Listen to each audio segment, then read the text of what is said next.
Hi everyone, welcome to our third week of the Game of Two Halves podcast.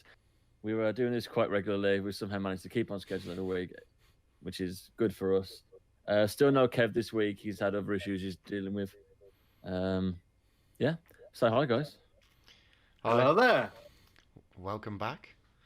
Welcome back. Welcome back indeed, Reno. It's been an interesting week. Yeah. Very Oh, it interesting has week. indeed.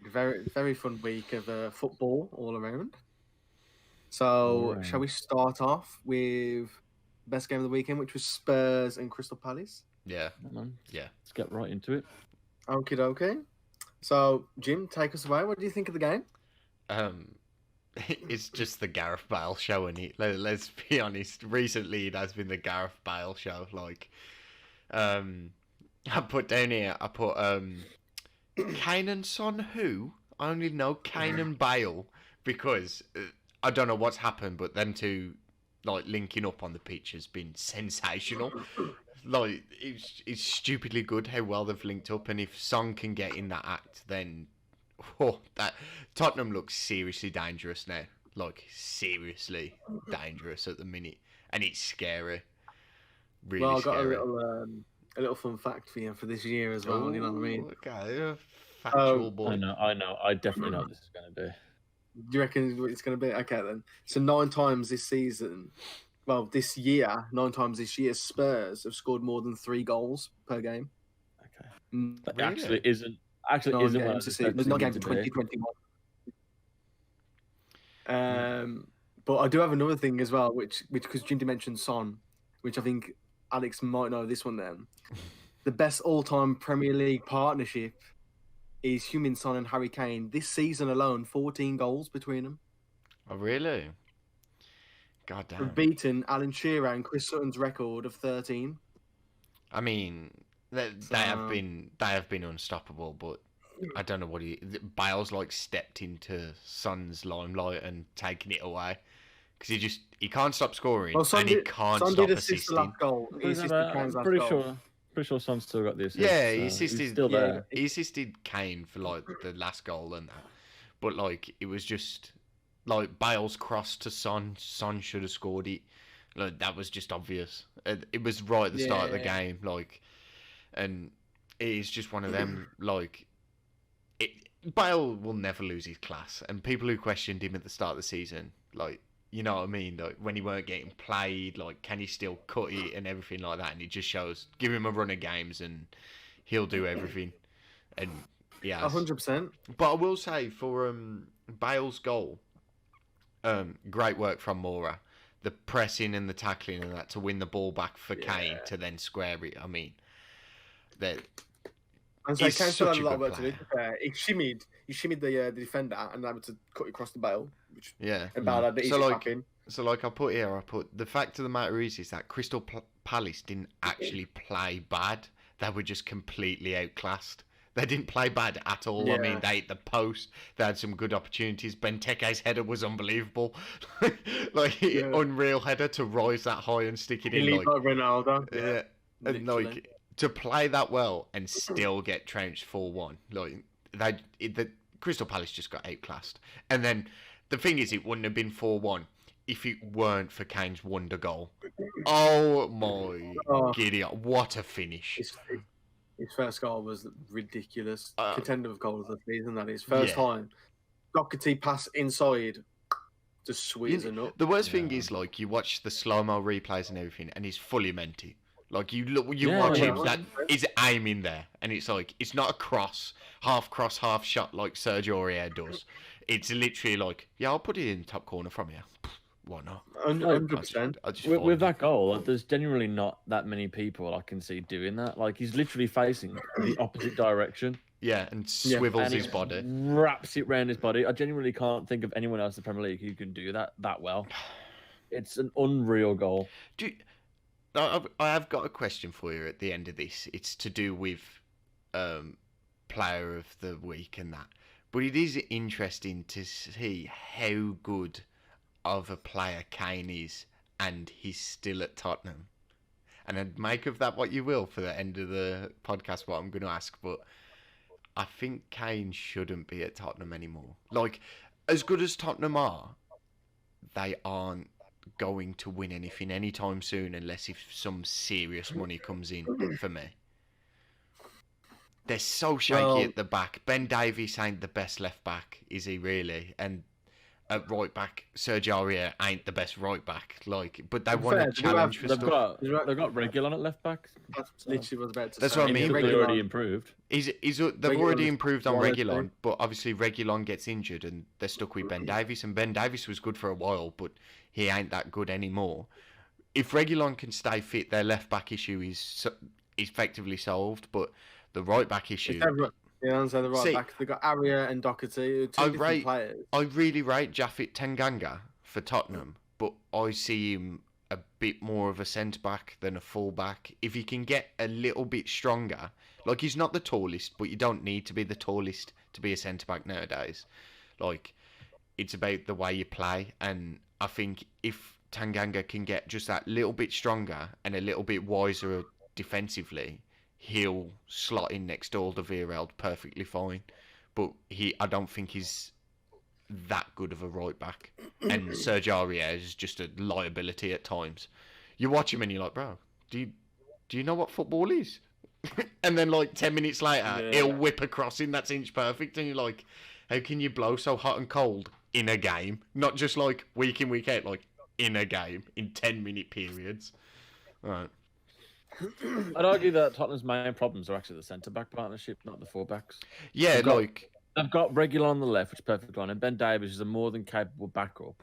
On the right, you've got Doherty, who's still having his time to get used to playing four at the back, because he's been playing with a wing-back system for so long at Wolves. Yeah. So give him, next season, he'll be perfectly fine with it. And Aurier, again, if you have him as a backup, perfectly capable. It's a centre-back partnership. They've got Dyer and Alderweireld, who are aging now. Yeah, I think personally, Alderweireld's a proper world class defender, which I know it's a bit controversial for some people, but I think he is really, really good. And the main upset for them was not renewing Vertonghen's contract. That killed them. That did. They could have solved a big defensive issue because them two were comfortable next to each other. Bearing in mind they weren't the best to. If you go through centre-back partnerships, the instant one is Ferdinand and Vidic. That is the best centre-back partnership you could probably think of, bar Puyol and Piqué. Those are the ideal partnerships. But for understanding each other and working well with each other, Alderweireld and Vertonghen were really, really good at that. And them not renewing Vertonghen's contract just shows that Alderweireld just ain't comfortable next to anybody else. Davinson Sanchez is a good centre-back. Alderweireld individually is a good centre-back. But a defence isn't built on just being a good centre-back. It's understanding each other, learning and everything. And Davinson Sanchez has been there a few years now and still hasn't built up a good relationship with Alderweireld at the back. Thing is, I just don't think Davinson Sanchez is actually a good centre-back at all. But individually, he's not. I mean, yeah, Gundogan did. I mean, Gundogan did turn him into spaghetti when they played him. I'm saying individually, he got absolutely clattered. But I don't think he's the world-class centre-back that Dave was hoping he'd be. How much did they pay for him? I don't know. A lot. It was 75 million, was it? I don't think it was. I don't think it was that much, but it was going to be. I think it's between about 30-40. Yeah, I was going to say. I think it was 35. I don't think he's world. I don't think he's world class per se, but I don't think he's bad. He is a good centre back, but he just doesn't have that understanding with Alderweireld. He just ain't gelling. But other than that, Crystal Palace did play very well, and they just got outclassed, and that's because the note that I've written down for Crystal Palace is no Zaha equals a problem. Benteke had a good goal, nothing else really. I think that just sums it up. Yeah, and then Zaha was on. Zaha hit the post. Yeah, but only in the second half. Yeah, by that time, it was over then. He's still getting used to it, isn't he? But yes, Zaha come on and hit the post, and like I said, they didn't play bad. It weren't like the Burnley game that Spurs played, where Burnley just forgot what football was and forgot how to defend. They didn't forget how to defend. They just got ripped to shreds, cut apart. like nobody's And business. it's all because of the way things are clicking over the gears with Bale Front and four. Kane, Son, The front four. and Lucas. Moura. Yeah, that's what I'm Like I said, Yeah. I've said the last 2 weeks that Lucas Moura is so underappreciated, and He is. like literally. he played as, I'm pretty sure, the central of the three, and he was so Again. good. And that's never a position I've seen him playing. So 3 the fact weeks. he's doing it so well. 3 weeks he's played as a number 10, and they have destroyed teams. Like, they've destroyed 2 teams, and obviously I think the last one was a 0-0. But like 3 weeks, 3 weeks he's played as a number 10, and they've mullered a team because of his work rate, and he's just smart. Yeah, keeping Dele Alli out anyway. So to be fair, actually, you led on to my question. That's at the bottom of this. If you're Dele Alli, what would you do right now? You're seeing the way Spurs are playing. You're seeing that you're not in favour because you've been called a lazy player. Yeah, what do you do now? Do you go back and request even harder that you want to leave, or do you stay and try? Well, if it was me personally, you'd just want to stay and fight, because obviously it's like they're firing on all cylinders. They're going somewhere, so you want to be the person you want to be getting into that team and playing fantastically well. But is he going to? That's the question. I don't think he gets anywhere near.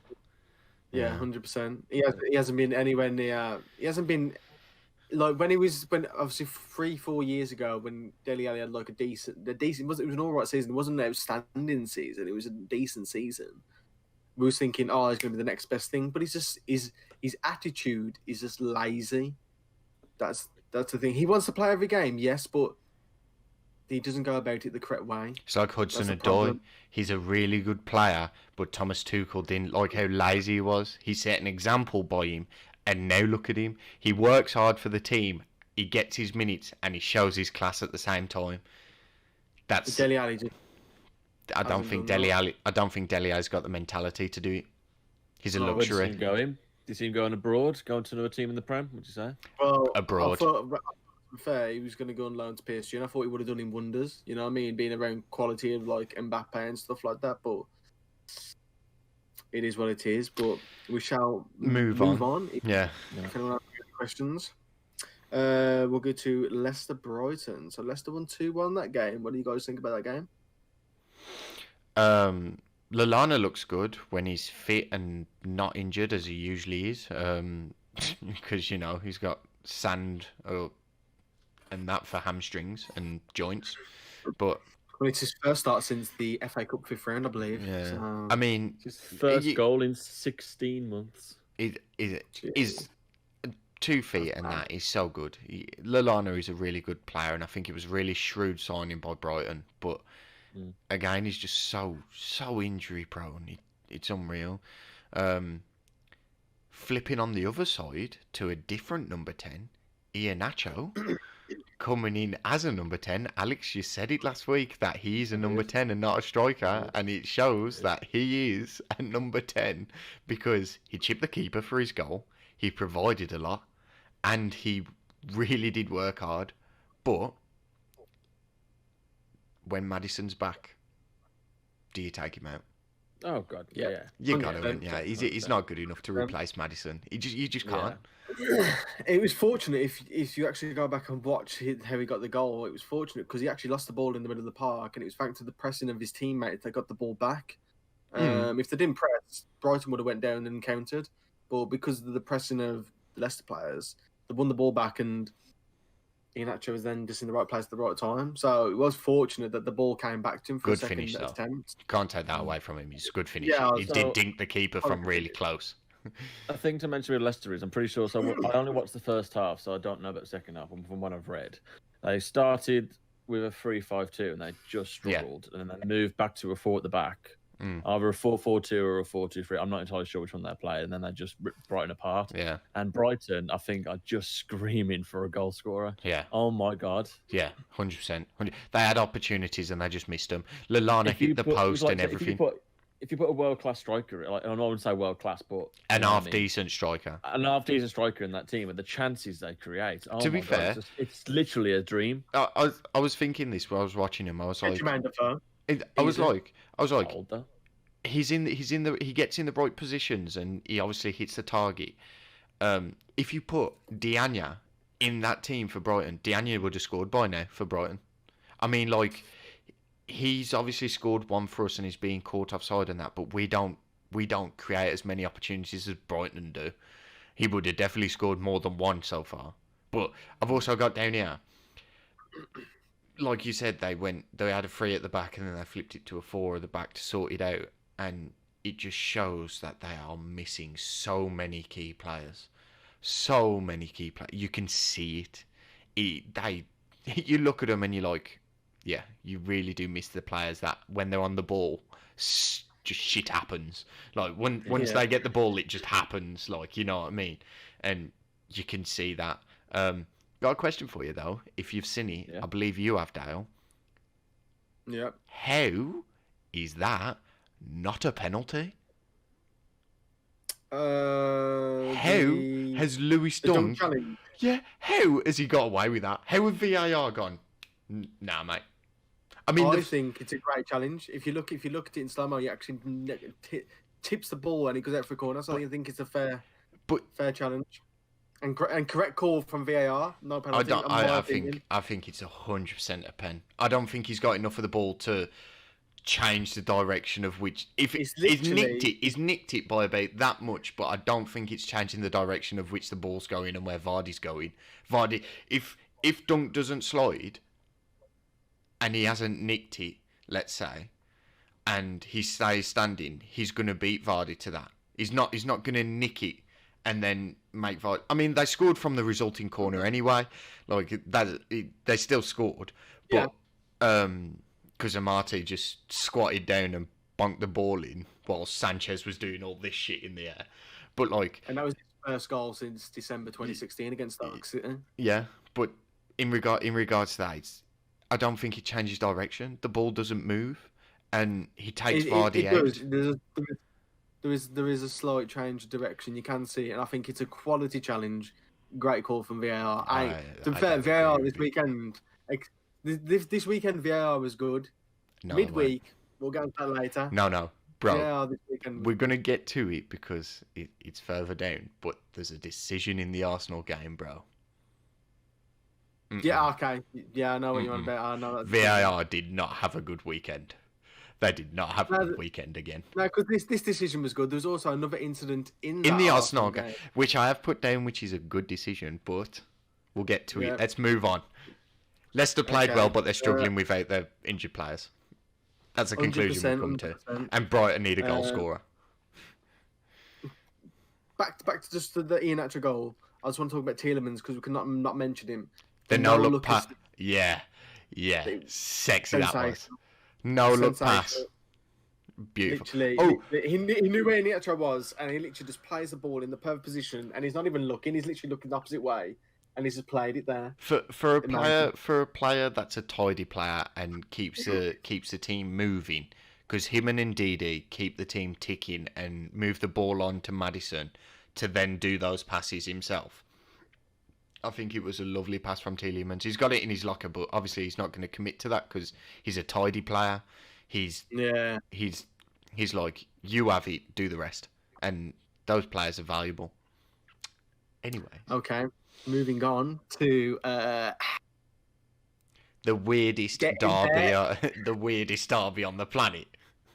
Manchester City versus Manchester United, 2-0. Manchester United. You boys. You played. You played so well.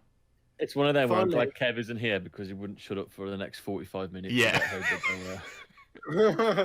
Well, I'm going to try and keep it as brief as possible. If you don't mind me just taking a quick ropes of this. Sure. I'll go for it. Anybody listening, make sure you put it on overnight so we can get it through to tomorrow as well. Yeah. So obviously we won 2-0. We started off very early on, attacking and pressing. Great. Obviously for me, it's great that Jesus is defending and decided to trip up Marshall in the penalty box. What is he doing, fam? What is he doing? Like, honestly, as a striker, what are you doing? I understand you lose the ball. Yeah, you want to win it back, but it's just a clumsy striker's challenge, isn't it? It's such all a you can panic say, challenge. It's literally Yeah. oh, I've lost the ball, and then just Like- sprinting back to go get it. The defenders, I think, was Diaz and Laporte, and they were doing so well to keep Mm. it up. No, it was Stones when it was Diaz and Stones. Diaz and Stones, and then there was. And they were doing so well, like just jockeying him Yeah. like away, and then Jesus just comes and just trips him up. just Cool. kicks Well his done, leg. mate. What are you Yeah. doing? Coming for blood, and literally, and then Man United just bled red all the way through, and that's what happened. So I mean, Edison almost saved the penalty. Or it was very close, but it was still a good penalty. It was right in the corner, and Edison to get there was a damn good leap. But he's so close. He was really close to being saved. But I said this by evidence of the Southampton game that happened. Phil Foden or Bernardo Silva should have started in a false nine. Should have, just by evidence. Gabriel Jesus is not good enough. We said this last week before the Man United game. We said it the week before. Gabriel Jesus is not good enough. Game.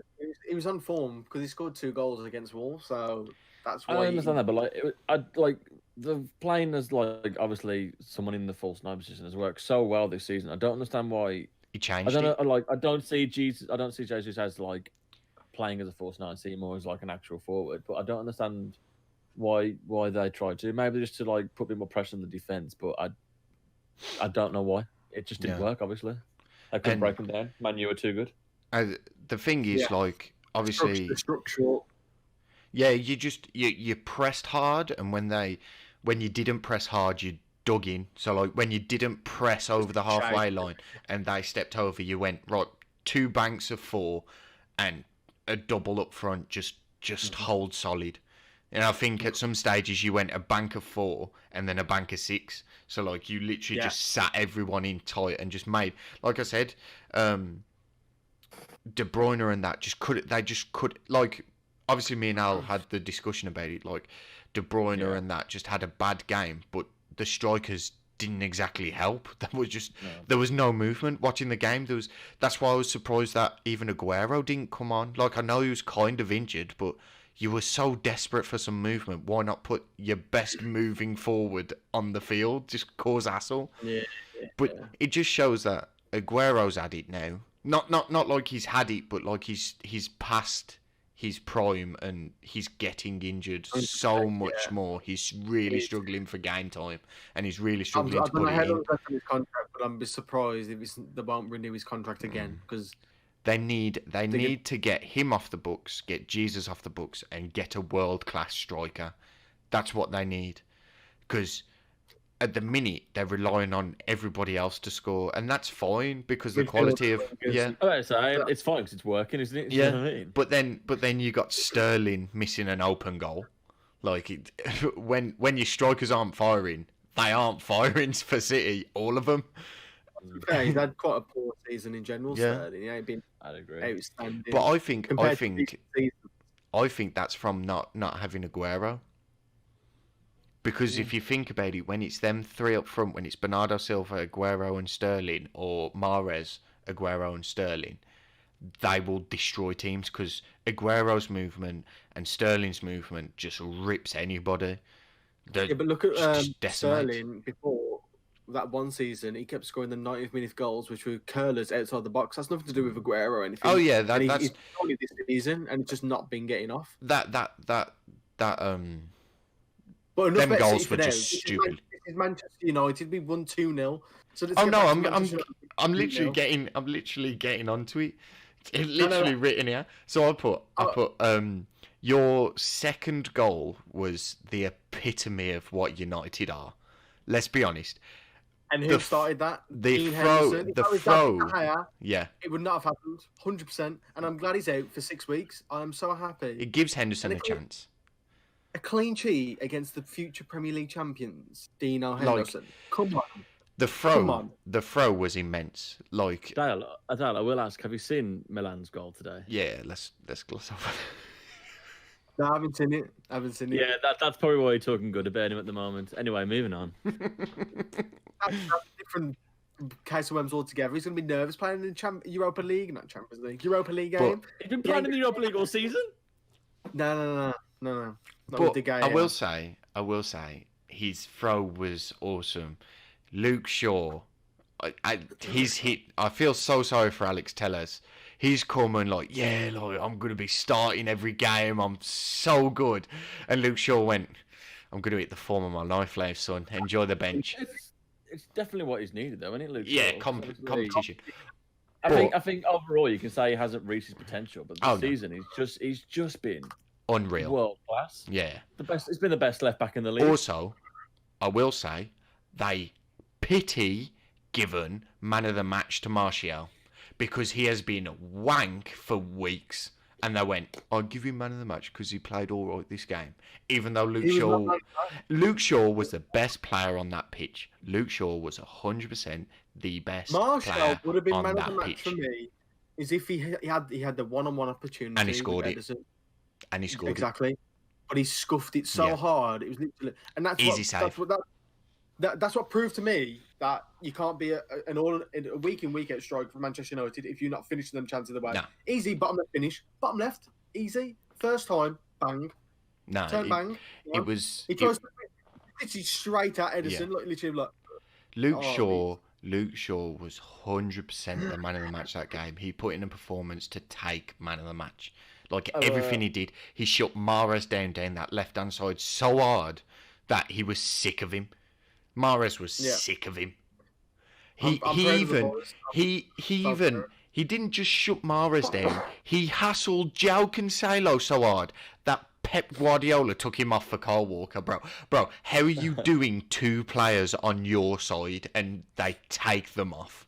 Like, that's how good of a performance it was. He hustled João Cancelo into being taken off early. Like, and he still didn't get man of the match. And I'm like, come on, stop pity giving man of the matches out now. Give man of the matches for people who are sick. I want to give one more recognition before we move on. Someone who definitely surprised me, especially when I saw him was picked, Dan James against City. Unreal. Yeah. He did.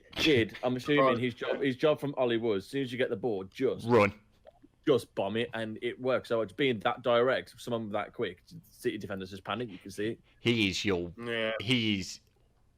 pace merchant. He is one quick boy. Yeah, he is your pace merchant. And it gives us a different option. Because if you look at Greenwood, Exactly. you could say Greenwood's more technical than. Dan Yeah, James. 100%. Technically, Dan James, I don't even think he's that good, but what he did against City with his pace was perfect. It's exactly what he needed in that game. He did do really well. Because of his pace as well, he presses hard. Yeah, because he's that exactly. quick. And he can Phenomenal. force I him to will stay. say though, Obviously, just before you say it, Luke Shaw was definitely man of the match, but I think Dan James was a close second to me. I will say though, it's very surprising at the way you've been playing when Bruno Fernandes hasn't been performing for the past couple of weeks. It's surprising you're getting results. The other players have stepped up, they've been doing really well, and Bruno really hasn't been performing.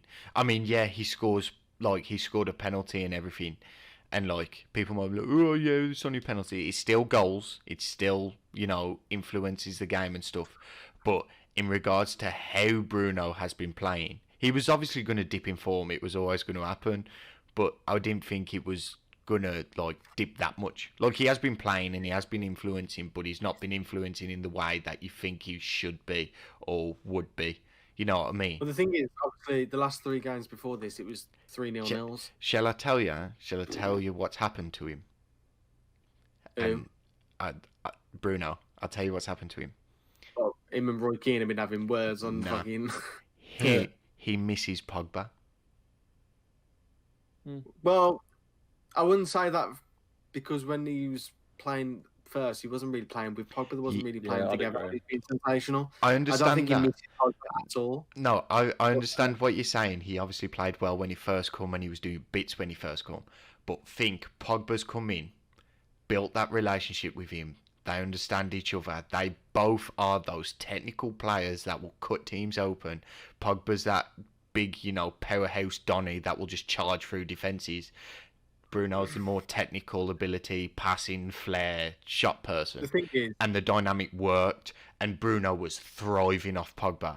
And Pogba went injured, and Bruno felt lost again. Because when Bruno first come, he was dealing with Fred and McTominay in the middle of the park, so he had to do everything. Then Pogba come along and went, "Don't worry, lad, I can spray the balls just like you." And he was like, "Oh yeah, this is sick." And then he got injured, and now he's like, "Oh shit, I gotta do everything myself again." And You see, obviously, sorry, carry on. You carry on. Finish point. Oh, so I was just saying, like, Fred's obviously been stepping up, and he has stepped up tremendously. And your midfield now, when Pogba's back from injury, is Bruno, Fred, Pogba. That's it. That's set in stone. That's your midfield. Like, McTominay is obviously fighting for his place, and Matic is hella old now. But, like, that is your set in stone midfield. When Pogba's back, it's Pogba, Fred, Bruno. Because if one ain't playing well, the other two are. Like, if Pogba come back and Bruno's still quiet, you can hands down think that Fred and Pogba will step up and drag Bruno with them. And it's as vice versa. That's why Pogba was playing so well, because he was playing next to Bruno, who was dragging Pogba's performances up. And then Pogba went, "Yeah, I'm going to do it as well." And they both start. That's why you were kicking on so hard and playing so well, because them two were basically boosting each other up. If one would do this, the other one would go, "Oh, I'll join you," and then the other one, and then they'll go, "Yeah, let's go." And your midfielder, yeah, carry on. I get what you mean, like, but I think Bruno, it ain't not having Pogba in the team. It's better having people who can't actually finish their dinner. Yeah, I saw like a clip the other day on Twitter, and because obviously Twitter's like the toxic players that it is, people say, "Oh, Bruno's never had an assist, a potential assist missed," and like some guy decided to literally go ham and put like a 5-minute video thread of all the chances that he's played into Dan James, he's played into Marshall, he's played into Maguire, he's played into Rashford, he's played into Greenwood, he's even played into Pogba, and they've all missed their chances. And literally, do you know what it reminds me of? Keeper, yeah. Like, do you know what it reminds me of? Do you remember that video? Do you remember that video? Do you remember that video that was circling around about Prime Ozil being wasted on Walcott? And there was that video. It feels like Prime Bruno is being wasted on Rashford and Mason Greenwood. This isn't even Prime Bruno. This is Bruno still. Baby Bruno. I'd be surprised if, like, a powerhouse in 2 years' time, he'll leave United. 100%. I think if United don't invest serious money, you'll lose him. You need to. Unfortunately now, as much as like people say like, "Oh, like Man City are only winning because of like oil money, and like PSG are only where they are because of their money and stuff like that," it's changed the game. Now you need to buy your world-class players and get them in and get them blended and working, because that's how it is now. It's not about like bringing youngsters for the system and winning the league. Like, you know what I mean? You can't do that now. As an example, you have the right time to do that. There's too much demand. Yeah, that's the difference. As an example, take Bayern Munich. Like, yeah, they do feed youngsters through, but look at the money they've spent to make their squad so good. Like, Mats Hummels hit his heights at Dortmund, so they went, "We'll take Hummels, we'll take Götze, they just went, Dortmund squad, we'll take them all." And that's what they did. And that's how Munich work. And then they've got their own players. Like, they sold Gnabry to Arsenal, and then Arsenal sold Gnabry back to Bayern Munich. And now look at him. Like, they went and bought Leroy Sané. They've gone and bought Coman when he was at Juve and that. Like, they went and bought Lewandowski when he was literally about to hit his heights, and they went, "Yeah, Dortmund, thanks." Because, you know. Yeah, I get that. Feed a club. I'm just going to quickly bring it back to United, because I've got a couple interesting facts. Of course, I've got a couple of interesting facts. Factual boy. We've got to move on. We've been talking about this for a long while. I know. It's been about 10 minutes. I know, but obviously, Jim ran the show this time, so obviously I was sitting back and listening. But you did. But obviously, Ole is the first Manchester United manager to win 3 away derbies in a row. Like, that has to be talked about. Obviously, I've criticised him this season for against the top 6, you know what I mean, versus the top 6, 0-0s. But away against Man City, 3 times, 3 wins. See, that's quality. Being as he never won a derby as a player, he drawn 2, lost 2. That's I mean, crazy. the issue I have with it is how can you only turn up for one game out of 12? Yeah, I know.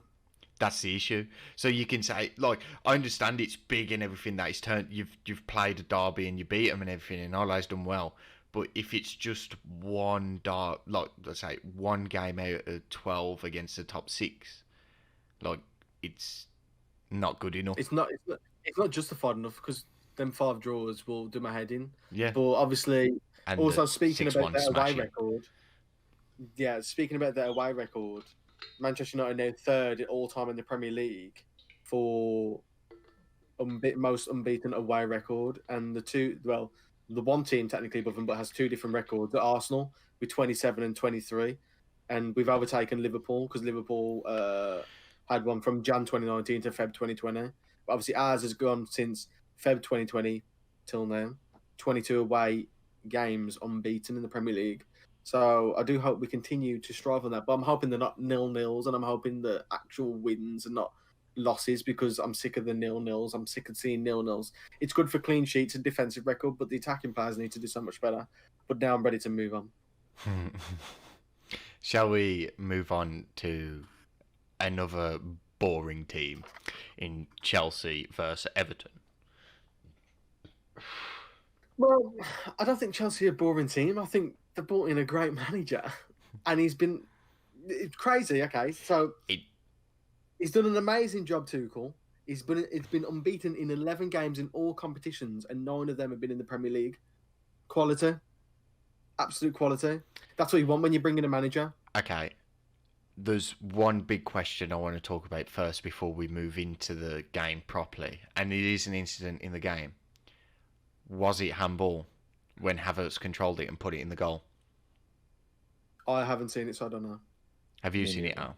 Okay, so I'll just explain it. But basically, the ball comes over, and he's jumped up to chest it like that. But as he's jumped up, he's like misjudged the ball, and it's hit him here, like along the sleeve arm. It hasn't hit him like here, and it hasn't hit him here. It's hit him like here, around here, and they get it handball. Like he controlled it down and smashed it in, and then it went to VAR, and VAR called handball on it. My issue if it's where you say it is, yeah, handball. See, my issue is that they said it's not handball if it's along the sleeve line, and that's where he controlled. So he went to bring it down like that, misjudged it, and it just hit him here, just there. Well, obviously, before that, so before where your skin is, it hit him here. For anybody that's listening and not actually watching on YouTube, you can have a look at my weird description on YouTube. Just a simple plug there. You saying about the sleeve? Yeah. Like look at where the sleeve can go. The sleeve can go nearly to your elbow, and also if you pull it up, it's still probably closer to your elbow than it is your shoulder. So if it's him on his sleeve, it's more than likely to be handball than the shoulder. The shoulders. I wish you could see it. I've got my hand over the shoulders. Obviously, if you are watching on YouTube, you could look at that. There's more. Look at the hand. Look how much sleeve there is left. Yeah, of course. Yeah. That's what I'm saying. So, like, I'm literally asking you guys because he comes to control it and it hits his arm around here. But, like, obviously, if you describe it, I think it'd be handball then. It was just awfully close because, as I said here, like, because of the way the rule was set out again. When it said if it hits any part of the arm, it's handball, and then they revamped it and went if it's in close proximity and hits them here, it's not handball along the sleeve line. And I'm like, so what is it then? If that's handball, and then when we move on to the Arsenal game and talk about that decision, what is your rule of handball? Because if that's handball, and then the Arsenal game one isn't handball. What's your you gotta clear the rules up because that doesn't work. But anyways, that's why I wanted to ask that first. Yeah. Chelsea played well, clearly. Alonso is one of the most dangerous flying fullbacks I've ever seen, man. And that was the mistake of Frank Lampard. Yeah. Because he stormed out at half time. Yes, look at we spoke about it before. Look at Aria with Jose stormed out, but he played him the next week later. You can't just lob a player for that unless it's consistent. You know what I mean? I did put another question down. do you convert Alonso into a left midfielder and still play Chilwell? No, And not have the that- system is playing. It won't work. It's because he's Yeah. playing. He's playing three at the back, isn't he? Something like that. He's playing a weird formation. I don't really Yeah. know how to describe it. But he's only got one left wing back or someone on the left side, so it wouldn't work the way he's playing. Because for me, apart from Shaw this season, who's had a godly season, if it was any other regular season, like Chilwell is the number one English left back, and Well, Chilwell was playing phenomenally well before Yeah. Tuchel came in. yeah, he was. It was well, I wouldn't say he was playing phenomenally well, but he wasn't doing anything wrong. He was doing perfectly fine. He was doing a lot right as well. That's the thing. And Yeah. but- He kept his place. Like I reckon, even if there was still weren't that animosity Yeah. between him and Alonso, I still think Chilwell would have kept his place. Oh. But yeah. now done. you screen. I'm still here. Okay. Also, like I said earlier about Hudson-Odoi, how he's looking like the player we know he can be. He's taking people on, crossing the ball into effective areas. Like, he just looks class. And Yeah. and obviously Tuchel just demanded more effort from him, and that's what he's given. He's shown it. There's nothing really much else to put on the game. Everton really didn't offer much. They surprisingly for a Ancelotti team, he didn't really offer. Carlo Ancelotti's side, yeah. Yeah, they didn't really offer a great Well, amount. it's 7 clean sheets. Yeah, since 7 clean sheets out of 9 Premier League games for Tuchel. So he's doing he's something building right, a masterclass of a defensive side. and 100%. And Uh, obviously, it's boring football. It's not football you want to see. Yeah. It's not exciting football. It's boring football. But for It's me, if working. you're getting results, it's good football. It's The good. way- It's- The way I would describe it, and I said it on the first one we said, like it's not. I don't see it as boring. I just see it as a bit too slow. Yeah. Like as I said last week as well. Like Chelsea at the moment, they're not looking like they're going to tear teams apart, but they're looking unbeatable, which is what they needed. And they're Yeah. he's stabilising them. He's getting the results in, and they're getting really good results in. Like Everton was probably the hardest one they've had. You know, Atletico Madrid they beat Everton there, they've beaten. They're doing really well, and I think it's only a matter of time before everything clicks and they just start playing so well. I just think like give him another month or two, maybe next season you'll see. also, And I also want to point out, about Havertz. Everyone's going mental about his performance. Yeah, that's fine, but it's only one performance. Yeah, You can't it's sit here one. and say he's being world class at the No. moment. Yes, he's a very good player, and his numbers in Bundesliga with Bayer Leverkusen, considering how young he is, are very, very good. But he's only played well once this season. So he's, Also, like the yeah. hype around him, I feel is just because too they're much. going about his performance, but his first goal took a massive deflection. Yeah, it took didn't it- even count as his goal. It's classed Yeah. as a non-goal, didn't it? No, No, he no classed goal. as his goal because no, No, I'm sure. own goal. Was it- Goal. Oh, they've revamped Own it goal. to own goal. Jesus, that's what I mean. His goal weren't even going in then until he Mhm. took that massive deflection, just like Firmino's. So like, you can't say he's been playing really well. It's just one of them. He just had a good performance, and yeah. I will give a little shout out to Kurt Zuma as well because he played so well. And that man, I've never seen a defender be able to leap across continents when he jumps. His jump is so high. I've never seen a defender be able to jump that high. Like, I'd love to see him and Ronaldo go for it at a corner. Both of them with a running start, try and clear the ball. I want to see him jump because I reckon he can match Ronaldo. Anyways, we'll move on. Oh, one thing I was going to mention was you haven't said a lot about Everton, and I feel like that just says exactly Yeah. about their performance.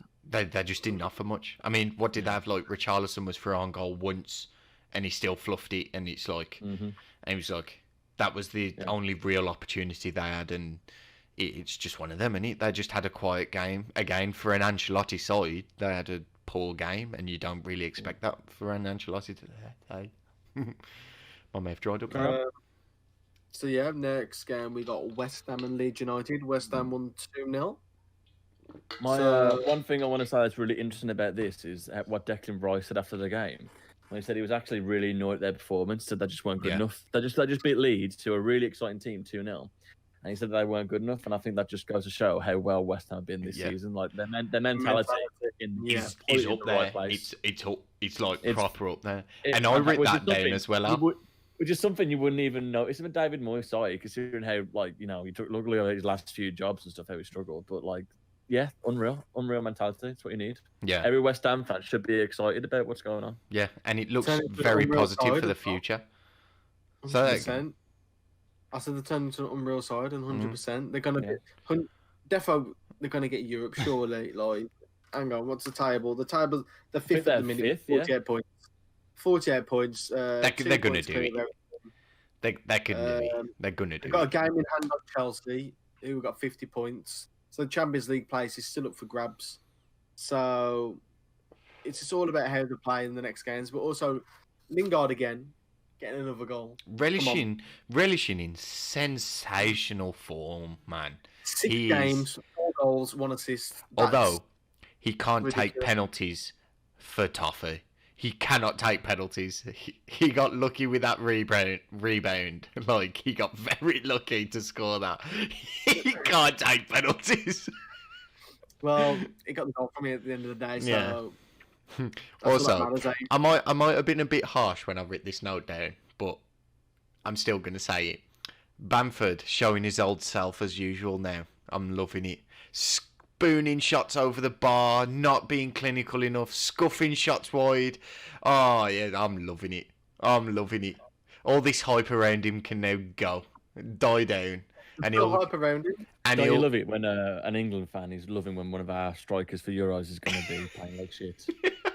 No, because I know what's going to happen. He'll get taken, and I guarantee Antonio won't. And Antonio deserves that spot. Like, I understand he's played well at the start of the season, but now he doesn't know what football is. He's now going to go back to diving. He'll join Tom Daly and start that splash show that he used to have, because he's 100% not scoring.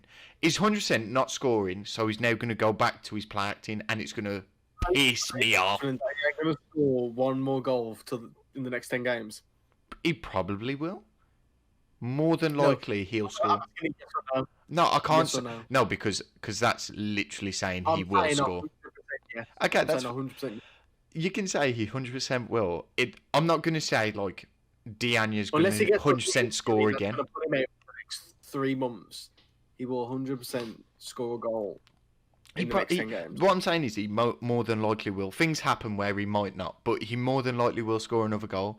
But his form is dropping. He's not scoring as much. He's not being involved in games as much. He's missing a lot of chances. Like, he had 4 chances in that West Ham game where he scuffed them all of them, every single one he messed up. Like, he's not even Also, like it might not just be a Bamford thing. It might just be a Leeds thing because Leeds are struggling. Like, I was haven't scored a saying goal. Leeds- Oh, They yeah, haven't the scored a goal in entire- a couple of games, which is very unlike them. Yeah, the entire team's having a problem. Like, young Jack Harrison from Liverpool, who's there, like, he's been... Man City. He's from Man City. Is he Man City? I thought he was Liverpool. Yeah. Thank you. No. Well, whoop, whoop. Young Jack Harrison from Man City, he was on fire, but obviously he's not playing as well now. But, like, your main goal scorer is back to his old self. Just nothing else to say about that. But if it now, we could have had 2 of the best goals of the season on a weekend. If that had dipped 2 inches from Fornals when that volley from about 30 to 35 yards out, oh my god, and rattled the bar. Oh my god, what a strike! If that would have gone in, Kane, just put them both as goal of the season. Kane's and Fornals, just plop them there. Just don't even say, oh, Kane's was better or oh, Fornals was better. If that would have gone in, they both had to have won. There's no shot. No shot. Well, there is another goal which will be mentioned later, which was a quality finish later on. I'll obviously mention the player when it comes up, but He was... I got a quick question. Do you think West Ham should sign Lingard, and will they help him strengthen the team for Europa League / Champions League next year? Yes, I think they should. I think they'd be stupid not to at the moment. Like, whether you spend the money or the money that the man you're going to ask for is a different question. But I feel like with how well he's performing, I feel like if you're West Ham, you'd bite Man United's arm off the opportunity to keep him. 15-20 million is a fair price. Yeah. For Lingard. I'd say so, yeah. At 'Cause the moment, remember- especially. Because remember, he's a young and up-and-coming prospect, so you don't want to splash the cash for a guy that... been young enough for coming for 15 years. I swear he's like 27 now, Lingard. Yeah, something like that. He's old 20. now. 27, 28, is it? He's technically, you could say, in his prime. You know what I mean?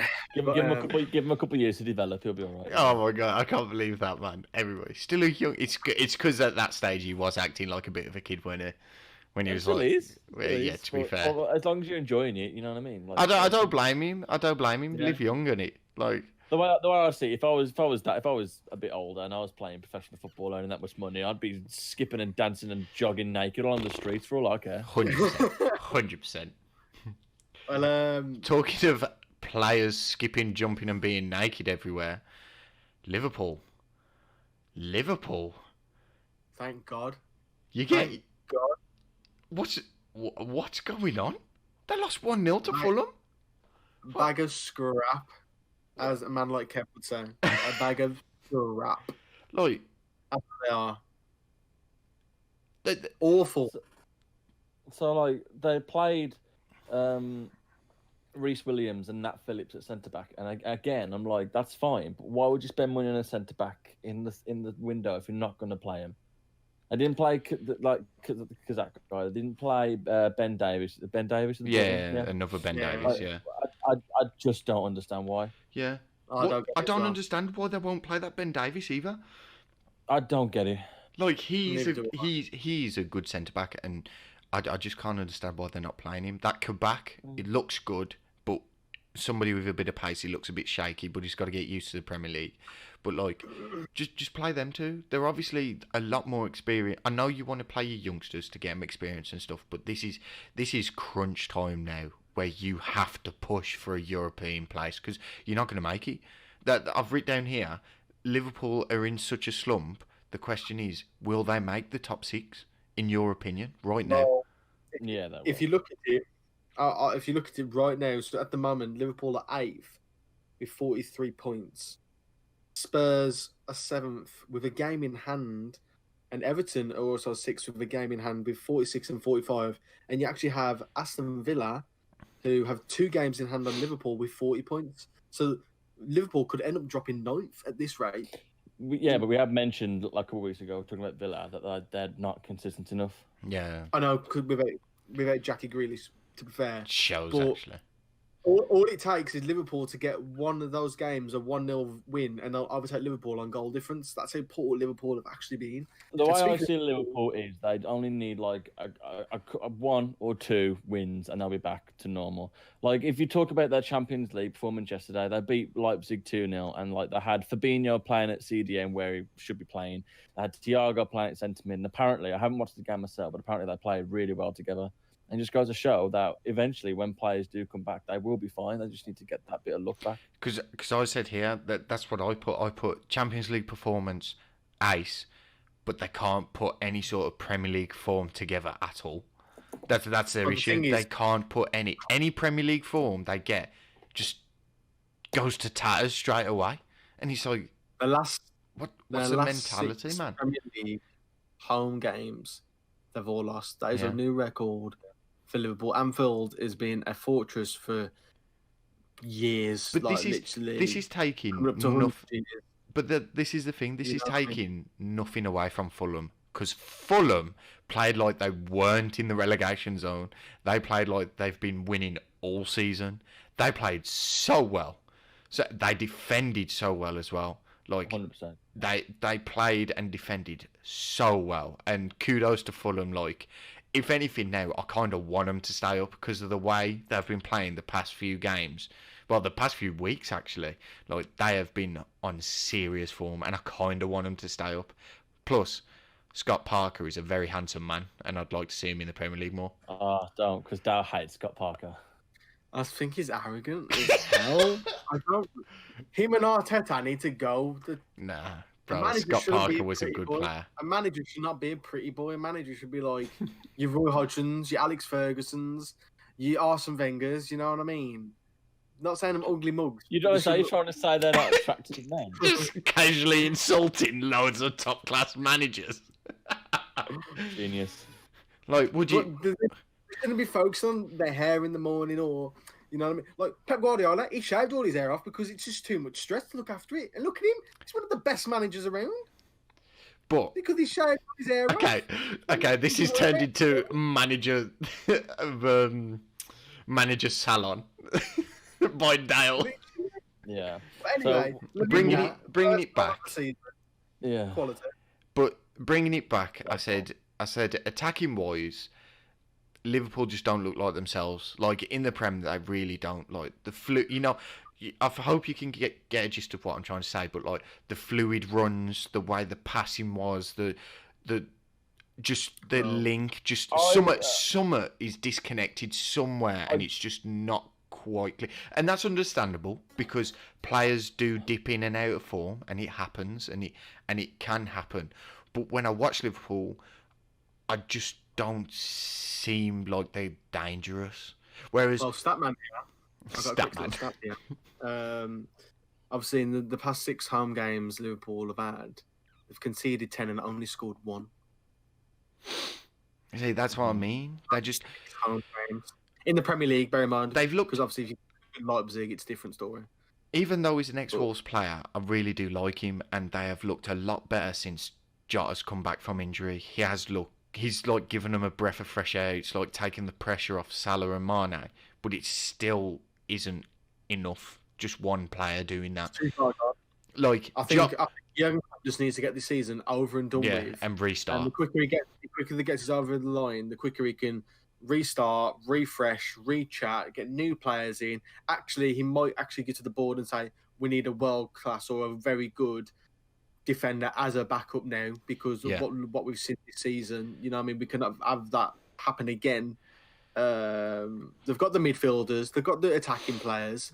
I reckon they need to, even though I like Firmino, to be fair, coming from Manchester United fan, I do like Firmino because of what he gives to the team, but maybe they need to get an attacking prowess up front, like Firmino, maybe a João Felix, maybe. Who knows what could happen there? I ain't got a Scooby-Doo, but that's what I think they need to do. The quicker they get this season over, the quicker Liverpool can get back to maybe the old self, which was in the past 3 years. That's my verdict on that entire Liverpool situation this season. Whenever I watch Liverpool, it generally looks like they just don't have a plan B. So especially when they're coming up against teams like your Fulhams, like your lower league teams who grind the results out, like Brighton and the such. Like it's really frustrating to watch, and obviously me being a very neutral fan about it all. So like without their midfield free, like normally you got Henderson who makes like some fantastic passes, Fabinho cleans up, and then you got usually someone else who makes intricate passes like your Wijnaldums, your Keiters. Without Henderson, without Fabinho, they've obviously got one of the best passes in the world, Thiago, trying to move around, but obviously he's got nothing in front of him. And when you watch Liverpool, they always at the moment are passing to Robertson or Alexander-Arnold, and they're just crossing it in. And they're crossing it in with Salah, Firmino, and Mane up top, who aren't going to win headers against the likes of Fulham centre-backs, for Adarabioyo, for example. It's bread and butter. They're going to clear it every single time. It's just too easy. Watching it, he would like to see teams do well. I'm watching it going. It's just frustrating to watch. As a Liverpool, if I was a Liverpool fan, I'd be so fuming at that TV screen because they're doing it over and over again. They're nothing's going in. Do something different. Do you know what I mean? That's what I've seen from watching them. And like you say, there's no because what would usually happen is it'd be an intricate play through the middle and then out wide. And then it's a quick crossing. So, like, it'd be Firmino, Wijnaldum, Salah, Mane all doing their little touchy bits. And then as soon as the ball breaks and there's a little space because everybody's sucked into the middle, it'd be pinged out to either Trent or Robertson. And then they'd whip the crossing when everybody stepped up. Because that's what it is. They lure everybody in with their intricate passing, make the defence step up a little bit, straight into Trent, straight into Robertson, cross in the face of goal, bang, use the pace of Salah and Mane to get the ball in. And that's what they usually do. But the issue is that they're relying on Thiago to do all the intricate passing, and then there's nobody else that can do it. And as well as Curtis Jones has been playing, he's not experienced enough to learn that play quick enough yet, and he's a very good player, but he's got to adapt to it quick. talking about Curtis Jones. I haven't seen him do much of the passing, but he's very direct and runny. Yeah. And like that's what like something else that you like. They have like a very good base midfield where they usually have that kind of person. Like whenever Oxlade-Chamberlain plays, for example, he always looks like he's going to score because he's just so direct with the ball. Yeah. He just keeps going. He's got such a high tempo about it. And yet, like I see the similar things with Curtis Jones, but like the injuries that they've had, no, you can always sit here and blame it on them, but it is generally affecting them because they're not getting the personnel they need in the right positions. Nah, because also I think like your defensive midfielders are sitting deeper instead of running forward because they know that they have to protect the back four. Yeah. Right. Well, whereas Joe Gomez and Van Dijk, you don't really need to protect them. Let's be honest. Yeah. They're players that are that good that you don't need to protect them. Whereas now you see when they have like their fully strength squad, like you look at the midfield they usually have, and you class Fabinho as that defensive midfielder, but the one who's usually passing with the defenders is Henderson. Yeah. And then for Fabinho, the license to do, and then when the forward. other team have the ball, that's when he screens. It's It sad works. to see. Yeah. We could go on about it forever because me and Al love a dynamic midfield. I know it's not sad for Dal to see. He's sitting there smirking, loving life, but we'll move on anyway. We'll move on. Well, I do have an interesting fact about Liverpool. Let me just quickly get it up. So obviously, they have dropped 26 points.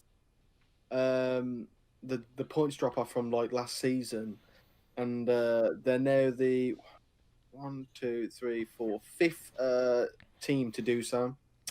And the season's not even over. First place is Chelsea, believe it or not.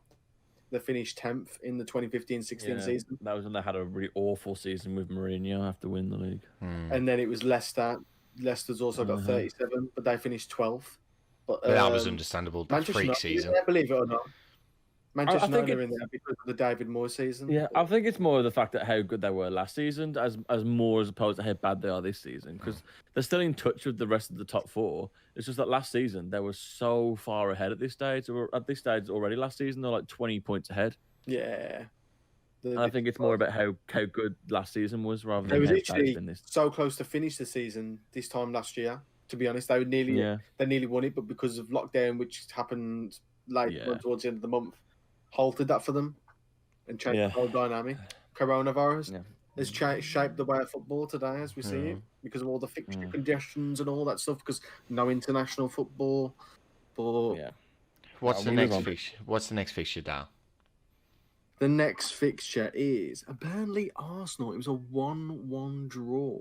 Right. Shall we just get it out there? Let's just get it out there. Right. Straight off the bat. What is Granit Xhaka doing, bro? What is he doing? If like we record this on a Thursday, and I usually have like the games on my screen. I've just switched over to the Tottenham game, but I was watching Arsenal against Olympiacos, and almost exactly the same thing has just happened to him again. So Leno's passed it out to this time Ceballos. Ceballos has tried to take it around at the striker. The striker's tackled him. Open goal. Got a goal. 1-1. Almost exactly the same as what's happened to him on Saturday. They're clearly trying to play a style, but Arteta doesn't have the personnel for it yet. It just ain't going to work. Ceballos isn't that player. I'm literally trying to play like Man City. Xhaka's a straight donkey, bro. You're trying to play. I don't know what he was trying to do. It just looks across, looks at his fullback, looks at Chris Wood and goes, "I'll hit Chris Wood, I will." He's in a good position.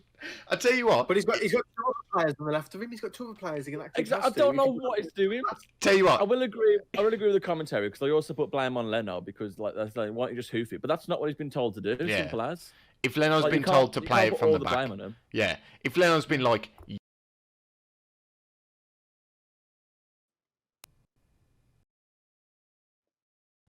what? Okay, my computer's sneezing. We're all here. Okay, sorry, my computer's like frozen a little bit. I'll carry on speaking. Sorry. Yeah. So like, if Leno's been told to play it from the back, like that's what he's been told. You're gonna do what you do, you know. But yeah, it was so odd. So odd. Like, even if you look that way, he had time to turn the other way and go to his left back instead. Like, it's not even like he was under pressure. He had so much time to just spin the other way. But he was adamant on using his weak foot to dip that to whoever it was at right back. I'm like, You know what really shocks me at Arsenal is Willian is now their all-time highest assist of this season in 5, and 3 of them was in the first game of the Premier League season. you know what though? Wow. It wouldn't be that high if Pope had have saved Aubameyang's goal, because he should have. Let's be honest. Pope's a great goalkeeper, but he's definitely should be saving that. I'm still here. Don't worry. My screen. Yeah, it just put the power and just like Right. it was a lot of power. I've even written down Pope. I will stick up for. Right. No. Because think about it. Lacazette is 10 yards out. His defender has been absolutely sold for no reason. He's gone and done. Lowton has been beaten far too easily, and he's given Lacazette a complete open goal to shoot from as hard as he wants from 10 yards out. What do you expect him to do? Oh no, His reactions have done phenomenally well to get down there in the first place. And Nick Pope will be more annoyed than Nick Pope's gotten down well. Yeah. So like, no one is going to be more angry about this than Nick Pope because he's got a hand to it. But there's nothing else you can ask him to do because he's 10 yards out and he's got a completely free shot at goal. I will not sit here and take any kind of blame for Nick Pope. It's not the fact it was a bad goal. Yeah, no, that's what I said. You said Lacazette. Did I? I thought I said Aubameyang. Yeah. Doesn't matter either way. I fully understand where you're coming from. Like I know you're saying what else can he do, and I suppose if they went the other way, if he went outside, not inside, I think that there's nothing much Pope can do, and it was a good shot. But you can even see from Pope's face he's disappointed that he should have saved it. And I think a goalkeeper of Pope's quality, I think. Yeah, maybe he should have saved it. I'm not saying it was a bad. I'm not saying it wasn't a bad save, but I think if he's got there anyway and he's literally palmed it against the post and it's gone in, like it's not like against the post and it's bounced in, but like it's just behind the post and he's palmed it and it's still gone in. I'm like maybe if he just had a bit of a stronger hand, maybe he would have saved it a bit better. Yes, but he's a tall bloke, and like I said, it's from 10 yards out a free shot. He's gotten down quickly enough. You can't expect him to get down from a fault like being that close and get the strong hand behind it. He's got as much as he can behind it. I would not sit here and say he should have saved it because he's done the best he can. Listen, I'm on like the fence. I agree with both of you, but I'm going to give him my verdict. Ready? So, Aubameyang has obviously beaten Lowton, right? Far too easily. Yeah, far too easily. And if you're Lowton, it's what Aubameyang does every single game on that left-hand side. With his right foot. Not even that. Like, he's right-footed. Why aren't you showing him down the wing? What are you doing? Exactly. So I'm just baffled. Usually, when Aubameyang gets in that position, what do they try to do? He tries to curl in far corner, and I think Pope's actually a clever goalkeeper. He knows what Aubameyang's like. He's ready for that far corner finish. And so, obviously, when he does get near post, it does take Pope by surprise. He does react well. But for me, I feel like he could have got it onto the post and out.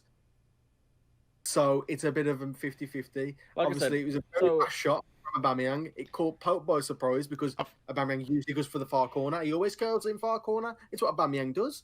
You know what I mean? But obviously, it all comes down to Lowton, poor defending. That's where it comes from. I fully understand where you're coming from, Al. I fully understand because you're a goalkeeper. You fully know. I know where you're coming from. The worst part about it is it's so frustrating when you have commentators, pundits on TV. None of them are goalkeepers, and they're always like, "Oh, he's been beaten at his near post. That's bad." You're sitting there going, "My favourite comment I ever saw from a goalkeeper on Twitter was, yeah, okay, if he doesn't get beaten at his near post, he gets beaten at his far post. What's the difference?" Yeah, still a goal. Like I fully understand where you're coming from, and like I'll even sit here and defend. It's infuriating. I'll fully sit here and defend goalkeepers with you, but I just feel like he maybe could have saved it. That's all. Literally, I just think from the way it was, because he's obviously frustrated himself. You can see that from not saving it. He knows he should have saved it. Any goalkeeper, even if they get the slightest bit of a fingertip on the ball, they're always annoyed because they've got a hand to it. They're always annoyed that it's gone in. Even if it's like brushed a fingertip and it's in the top corner and it's an absolute worldie. Even if they get the slightest touch, every goalkeeper in the world will be annoyed that it's gone in. No questions asked. I just think he's done the best he can with that situation. And we'll move on because I'm getting heated. Speaking of Burnley, they clearly learned how to defend from the previous week because they didn't get slapped 4-0 and they learned how to close down and actually defend because they stopped a lot of shots, even though there should have been a penalty because of the handball, because VAR looked at it and went, You see, obviously, the thing is with that one, we've seen penalties being given for less, but we've seen penalties not been given, even though they've done far more. And obviously, he was very close to Pepe when the ball hit his arm, but I can actually see there is intent from Kevin. Is it Kevin Friend? Yeah, it's Kevin Friend. There is intent for him. You can see his body is moving towards the ball. You can actually see it, but he is very close to Pepe, and maybe that's what I think VAR are saying. He doesn't have a time to react. But if you actually look back at the replay, if you want to bet the player, it's Eric Peters. it's Eric Peters, yeah. Kevin Friend's a referee. Kevin Friend's a referee, bro. No. Kevin Friend's a player. No, it's not. Kevin Friend's a referee. It's Eric Peters, the player. Eric Peters is the one with the handball. Yeah, Eric Peters used to play for Stoke, bro. He used to play for Stoke and then Burnley signed him. Kevin Friend is the ref. Kevin Friend's the ref.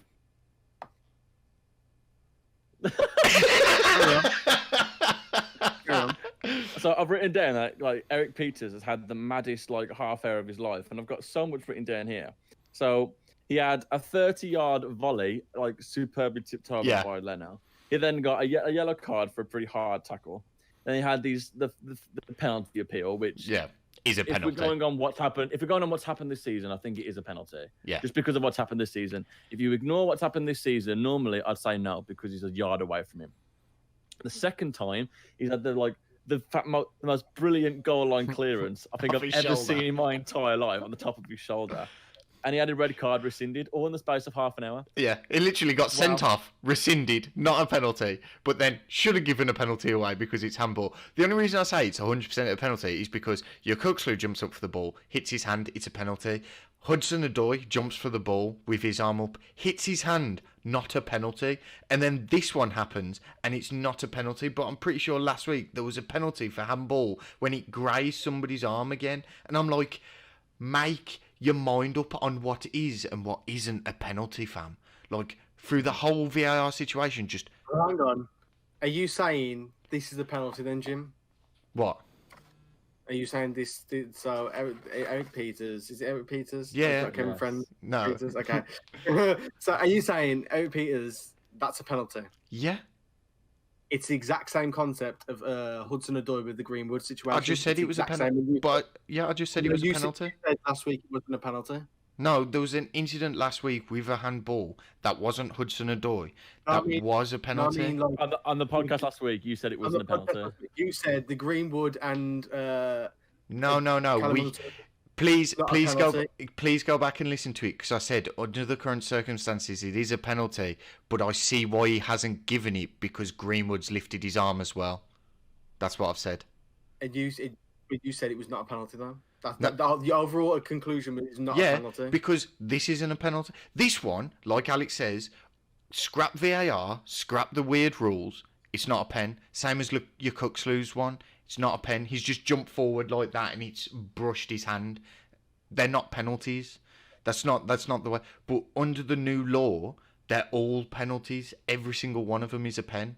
But like last week, he didn't give the penalty. And the only reason I can think of it is because Greenwood lifted his arm at the same time. And obviously we agreed to disagree on that. But this one, there's no other person in contention for the ball. And he still hasn't given a penalty. I'm like, but you need... It's so close. The ball's been hit so close. But you need consistency. The thing is, if the balls come flying over... That is consistent. They've not gave a penalty. But it's not because the balls come... Not for the rest of the season. Yeah, the balls come flying over. Exactly like that I've been given this season. Yeah. And that one hasn't. Like I said, if you go on what should have been happening this season, it should be a penalty. Yeah. If you scrap the handball law that's just come in recently or from last season and scrap VAR, normally every referee would say that's not a penalty because a yard away, you can't get the way of it. But with the new rules, where if it's not like a natural body position, which Eric Peters isn't because his arms are up here. If you're defending, they're down here, but they're up here and it's hit the arm, it's a penalty. Yeah, that's what I mean. That's what we were saying. It's not consistent because the penalty against Albion, the ball's come flying over. Your Coxlu's jumped and it's hit his hand and he's gone handball. But the ball's come flying over in the Man U game. Hudson-Odoi's done that and it's not a penalty. That's not consistent. Yeah, the differences between your Coxlu and Odoi, even though Odoi should have been a penalty, your Coxlu's jumping in the air anyway, but he's not really seen, but his arm's up in the air anyway. Obviously, so I can understand why that was given a penalty, but Odoi, he literally puts you see his arm raise up to the ball in slow motion. Yeah, but which is it's inconsistent. you That's see what I'm all saying. that- But that's agreeing our point. It's not consistent enough. It's not consistent enough. You just said that's the issue. It's just not No, consistent. I'm saying it's consistent because they haven't, obviously from last week and this week, because they haven't given Eric Peters penalty. So that's I know, but it's consistent. not consistent all season. That's the They difference. changed the rule a few like weeks before the Coxlu penalty anyway. So they've They've changed the also rule. changed it last week after the Fulham game because of like if it's an accidental handball and it leads to a goal, it doesn't count as a handball yeah. anymore. You can't keep changing it. You have to be so much more consistent with it. It's This just is wrong. the issue we're saying. It's just not consistent at all. Because under the new rules, they're all penalty. Every single one is a penalty, no matter what it is. Every single one. I think- And I will say that. I think Peters is not a penalty, but I think the Odoi's was a penalty But it But has why? to be. But it What's the has to be a difference? penalty. because you see Callum Hudson-Odoi properly lift his arm up, trying to balance the ball on the back of his hand. But is and he then- not just lifting his hand to go in front of Greenwood and it happens to hit his hand No. there? See, I Of don't. course you I do don't if he was man. doing Of that- course. If he was doing that, he would have put his arm on him. Easy. That's He what would you. have stretched his arm out. So I think me and Arm Alex. Was I think me and Alex are in agreement here. What Hudson-Odoi's doing is grabbing Greenwood's arm to pull him back so he can get in front of him. That's what he's doing. As Greenwood's running like this, Hudson-Odoi's done that to grab his arm and pull him back, and that's what he's done. And just in the sequence not of grab him events to help? happening, he, how has he grabbed him? He didn't grab him. He didn't touch him. bro, his Yeah, because hand is on Greenwood's his arms arm. come back. Yeah, Greenwood's arms come back because he's Touch running. Hudson-Odoi's arms gone forward because he's running. It's just so Hudson-Odoi looks like he's tried to grab him, but because of the way they're running naturally, their arms just go in different directions. Tried to grab him. He's tried to get the ball. 100%. he hasn't optionally gone to handball the ball, bro. He hasn't. That's accidental. Yeah, but also, if you talk about Eric Peters, like I said, it has to be a natural body position. That's the rule. The law is if your arms are in an unnatural body position, his arms are up here. They're not by his side. His arms are up here. the replace arms are down. But his hand, arms are even down. Eric even if Peters- he's yeah, but his arms, they're not up here. They're up here. That's not natural. It has to be down here. also And like you've seen penalties given this season with the arms up here, it's exactly the same. There's just no consistency with yeah, it. because It's really frustrating. It wasn't up straight. It was down. It was like a consistent angle. but if his It's not arms are a natural down, body I've seen it as well. I've seen it as well. And if his arms are down by his side, why are they poking out a bit then? Like if they're down by your side and you're defending, they're down. Why are they lifted forward a bit? Like he's gonna cup the ball, but he's When not. you're He's that, not. when He's not. You have your arms like that. It helps give you. Yeah, it helps. It helps give you balance, but it's still hit Dale, his look arm. at that picture. His arm's up. It's not by his side. That's what. And That out. was when he, What'd you say, Zoe? that's when he lifted it up to try and get the ball out the way. That was after. Yeah, but his literally arm's still up. But his arm's bounced still off. up and it's hit it there. Pepe, What's Pepe, happened- in that happened is- screenshot. I agree that Yeah. I agree if you take it back 2 years ago, it's not a penalty because Pepe's only a yard away. But in the new rules, it has to be. In that screenshot right there, Pepe hasn't even controlled the ball yet. That ball's coming to Pepe because the way Pepe's foot is, he hasn't even controlled the ball, and Eric Peters' arm is forward and up. It's not a natural. The ball's hit it there. Pepe's hit the ball at him. No, in that screenshot there, Pepe is about to flick the ball. Oh, in that screenshot, that ball has come from. Yeah, in that Pepe. screenshot, Pepe's tried to flick it up. But like I said, Eric Peters' arm is up and out. It's not a natural body position. It's consistency. That's what we're getting now. We're getting consistency. It's not consistent though. But it's not altogether this season. It's Yes, consistent. it's consistent from Right. this week to last week, but you can't say it's 3 consistent this weeks week to last ago. week when you compare it to the Fulham one, where it hit him on the side and his arm's literally on the side of his body and it's been disallowed. Bro, 3 weeks ago, your Coxlu was given handball. That was 3 weeks ago. That was handball, though. You shouldn't be heading with your arm out in front of you like you're Superman. You shouldn't be defending with your arm out in front of you like you're Superman. He's not, because if he was Superman, it'd be up in the air. But it is up in the air, it's here. Oh, if it'd be over his head, it's not over his head. It's on his side, like Alex said. Yeah, but even then, and we'll move on because it's It's lasted too long. It's just not going to be an agreeable situation. It's just not. Yeah, it's consistent between this week, and it's consistent between these two specific incidents. But as an overall, it's just not. Bro, you know when? That's Okay. why I'm gonna argue. If we could rewind time and the Callum Hudson-Odoi penalty was given, I'd agree with you. But because it's not, it's technically it's consistency, and we're starting Yeah, to from Okay. one week to another, but overall, it's not. That's Okay, what I'm then. getting at. Yeah, had a solid weekend. Right. So, The game. because of Peter's decision later, where it was a red card and a penalty when he hit his shoulder, when it was not a red card and not a penalty. Quality. Yeah, they got that decision right, but they got the first decision wrong. Like, look at when. Because of how close Pepe is. It doesn't matter. It doesn't matter how under the close new it is anymore. rules. That's not part of the rule anymore. That's not the rules. That close, they could kiss each other. Yeah, that's not in the rules anymore. That's not the rules. It's still too close. But it's not the rules. It's not in the rules though. You can say he's as close as you want. You can say he's literally kissing him and putting the ball on him with his foot in his arm. It doesn't matter. Yeah. That's not in the rules But is that anymore. close? He's not able to get in a natural position, Eric Peters. Anyway, That doesn't matter. 'Cause no. he's not in a natural Bro, position. You've just said he's not in a natural position. Bro. he can't get into a natural position because Yeah, Pepe's but- that yeah. close. Yeah, he can't get in a natural position, but he's not in a natural position. That's the argument. The rule doesn't. Because Pepe's that close, he can't get himself into a natural position. Yes, but So that's he the can't get problem. himself Pepe's into that one, but he's close. not in one. Yeah, but because Pepe's that close. Yes he or no? can't. Is he That's is he in a natural position? Yes or no? Simple question. Yes or no? Is he in a natural position? Yes. He's But not. you just said he 100% wasn't. not. You just said he wasn't because he said he can't get in a natural position. It's because Alex gave me a yes or no question. That's why. Yeah, But you and- just- yeah, but you you just just said said- he can't get into a natural position. You've just contradicted yourself because you said he can't get into one, but you Right. said he's in one. So The which point. Yes. is it? Whatever. The point I was going to make is about the consistency, right? The game, Semi Ajayi got sent off. Yeah, when he got sent off. During that game, they should have had a penalty because Bartley jumped forward for the ball and his arms were by his side, but his arms were backwards and the ball hit his arm. But he'd lunged forward for the ball. Now, under the current law, that is a penalty.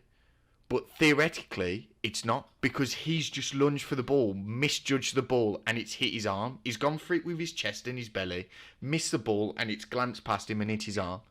How I'd VAR argue looked, that's right because he's in a natural position. but how VAR looked at that and went, "That's not a penalty," and then looked at the Yakuxlu one and said it is a penalty, is beyond me because they're both theoretically the same thing. Yakuxlu's jumped forward for the ball, but jumped to try and header it and put his arm up for balance, but it still hit his arm. Same as Bartley, he's jumped forward and put his arms back to balance him, and it's hit his arm. One is a pen, one isn't a pen, and it's too inconsistent. That's the issue. You literally just hit the nail on the coffin. He's Superman in one, and the other one isn't. That's the difference. When you But jump it's the in, same theory. when you jump, you're not jumping with your arms in the air. So you start your jump off like that, don't you? And you push down. That's how you jump.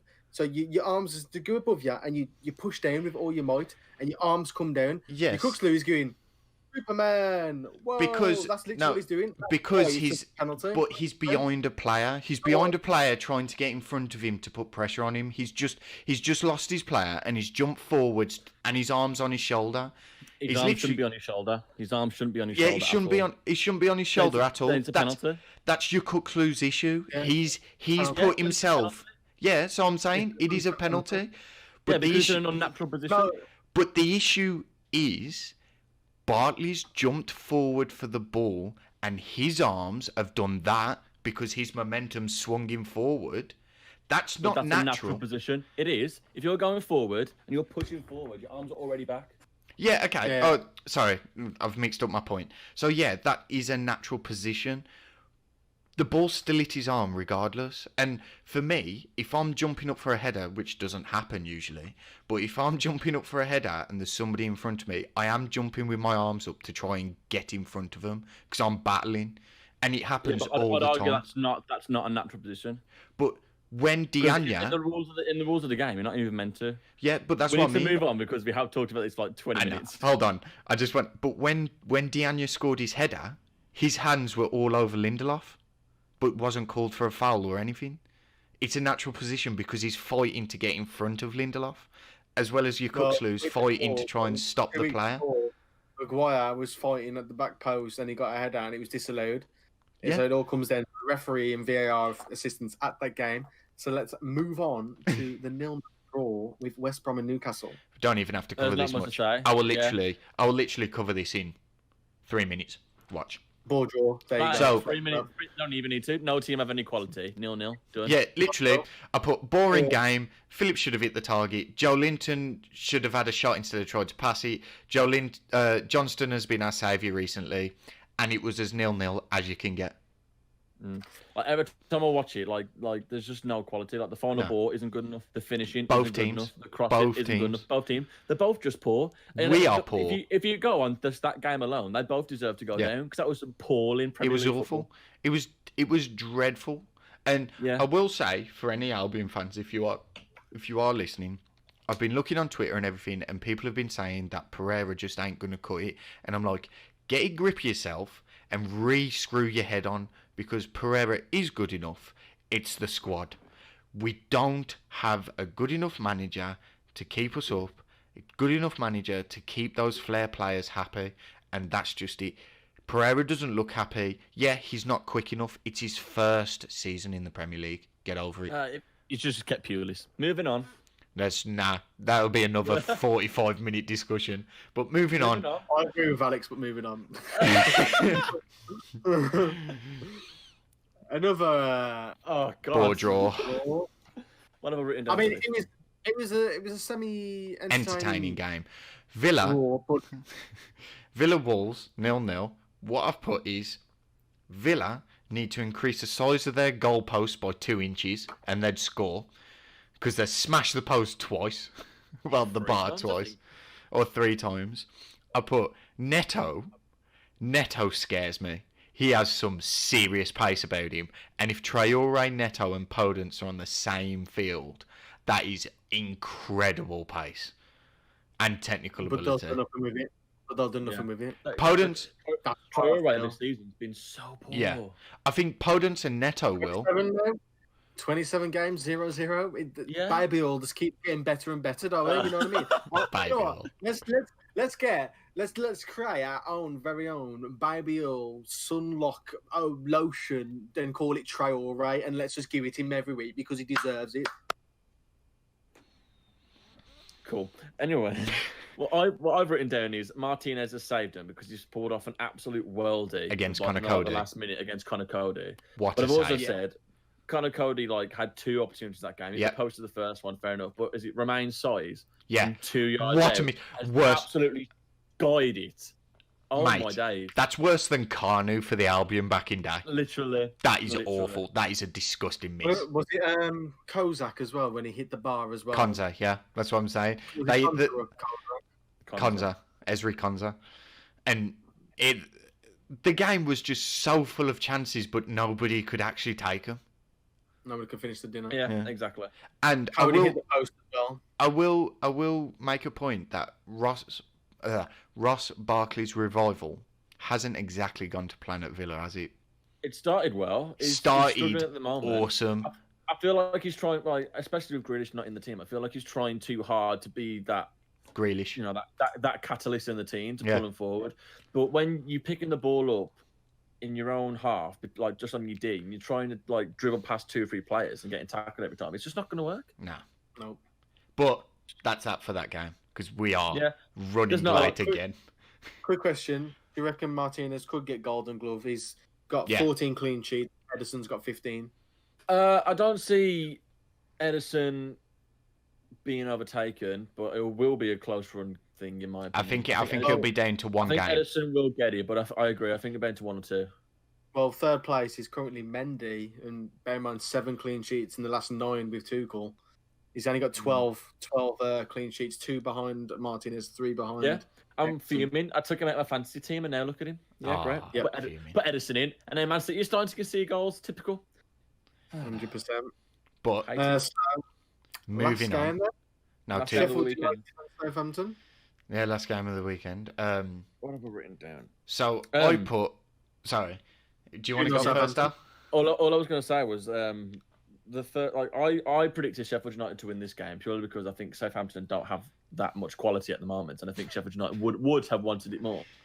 Little did I know that Ethan Ampadu decided to take out someone for no reason and just absolutely screw him over. Struggling at the minute, and Ampadu. Yeah. I've how did I say that? Ampadu. Is I've said he's struggling a little bit recently.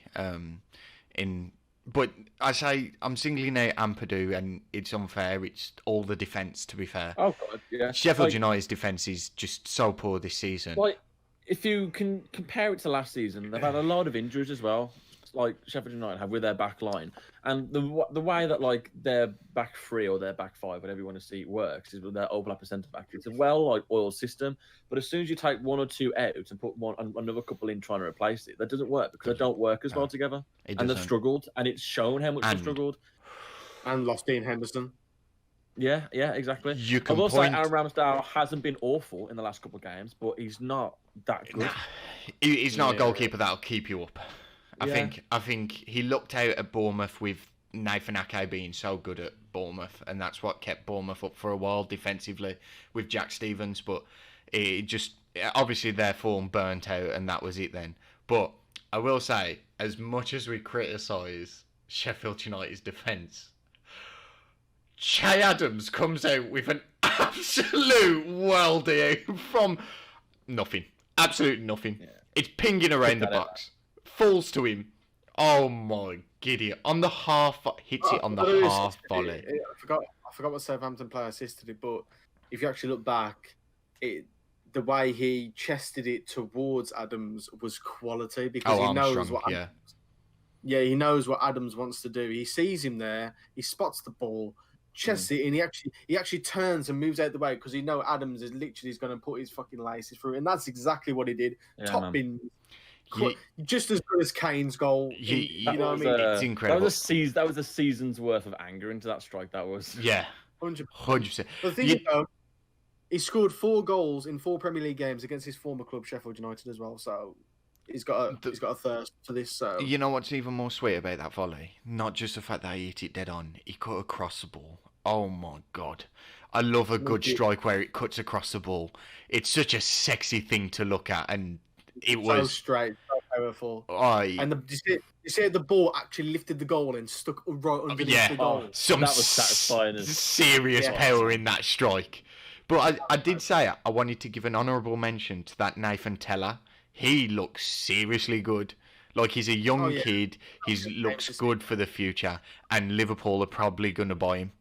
He won the penalty, so he got the assist for James Ward-Prowse. So also, has to start for England all day, but we'll gloss over that. And Minamino should have scored. 100%. Minamino 100%. Should have scored. In the form he's in at the minute. His time at Southampton is going to make him more confident, and I feel like he'll need another loan spell before he can get into the Liverpool side, maybe. But you know he's not young. He's like 23, ain't he? He ain't like 27. He's not 27, is he?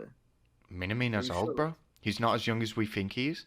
I thought he was a young prodigy. He really isn't. He's our age now. 25. Just turned 26, so he's our age. He's not young, bro. That's what I mean. I thought he was a kid when they signed him from Leipzig. I'm like, God, this kid's gonna be sick. But it's like, he's like, all right, year above, maybe 2. Of the second team in history to lose 22 of their 28 opening games. I don't know who the first is. I'm thinking it's Derby. I'm assuming it's Derby, yeah. When they went down with almost minus points. 100%. But beaten against Newcastle. But let's just get it over and done with. Let's move on to the midweek game that we all want to talk about, being as we're talking about Southampton. Right. That Man City Southampton game. That 5-2 thriller. What a game that was to watch. Incredible football. Masterclass. You can't take it away from him. It was an entertaining game to watch. You'd be silly to turn off. You know what I mean? So you just want to sit and watch that game. It's a quality game to watch. Damn, I love it. I love it. When I was watching it, like, there was, like, I think it was 2-1 at the time, and it looked like City was struggling. But like watching Riyad Mahrez like put everyone on skates. Riyad Mahrez, in the middle of the game, I think it was Tuesday or yesterday. I generally can't remember, but he was awesome. Every time I picked the ball up, I thought it was going to score. I genuinely did. He looked was genuinely so dangerous, like every time. But look, when he played Wolves, he was dangerous all game. He got man of the match that game as well. He was and he got his goal in the end. He was sensational, and that's why I was worried with the Manchester United game. I actually thought he was going to like step up there, but thank God we shut him out. You know what I mean? Yeah, thank God for Luke Shaw.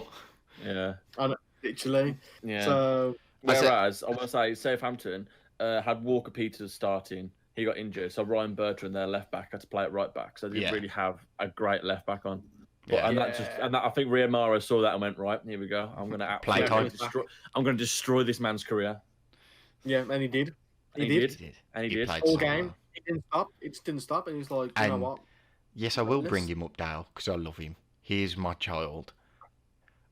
De Bruyne, bro. Oh my God, he's so good. He just is. He just is. You can't. My dream team would be Pogba, De Bruyne, Bruno Fernandes in the midfield. Right. That wouldn't work. 100%. It wouldn't work dynamically, but if I could, I'd love it too. But it just wouldn't work because there's no defensive midfielder there. But like, if he's defensive, he's Pogba, but he's like, no. If you could, you would, wouldn't you? Really, those three in midfield. I'm like, just. I said it last week, and I'll say it this week. Either foot is a world-class limb. That's what it is. Anybody would dream to have one of his legs. The man's got 2 world-class feet. Like, I could go on for days about De Bruyne. We talk again. 3 midfielders got their goals. Well, midfielder / winger, because obviously Mahrez is the winger. Yeah. But obviously, Gundogan. Aguero played that game, and Aguero was just sloppy. Literally, he came on with like 15 or so minutes left, and I know what you're on about. There's a ball that was played through over the top, and he just didn't control it. And he's sitting there going, 2 years ago, the Aguero 2 years ago would have just pulled it down and just gone. But he looks just like a yard too slow at the moment. And I know that's because he's been injured and he's still coming back, but it's not the Aguero we know. Yeah, 100%. And I think he knows himself. This season is gonna.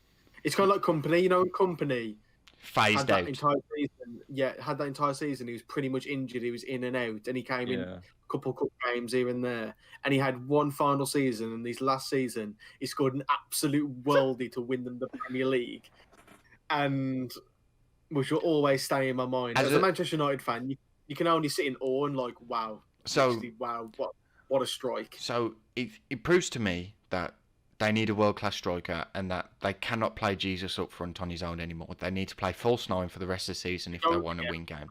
They can't. So, in regards to saying that Foden needs to play as a false 9 or Bernardo Silva, was it a pen? 100%. I need to look. 100%. Okay, see you in a sec, Al. 100% a pen. 100% a penalty. If you look at the replay, he clips his ankle, and his ankle and his leg actually moves out of place. It infuriates me that VAR looked at it and still didn't come to that conclusion. I literally watched it and went, he's cleaned out. From VAR having a good weekend to a poor midweek really frustrated me.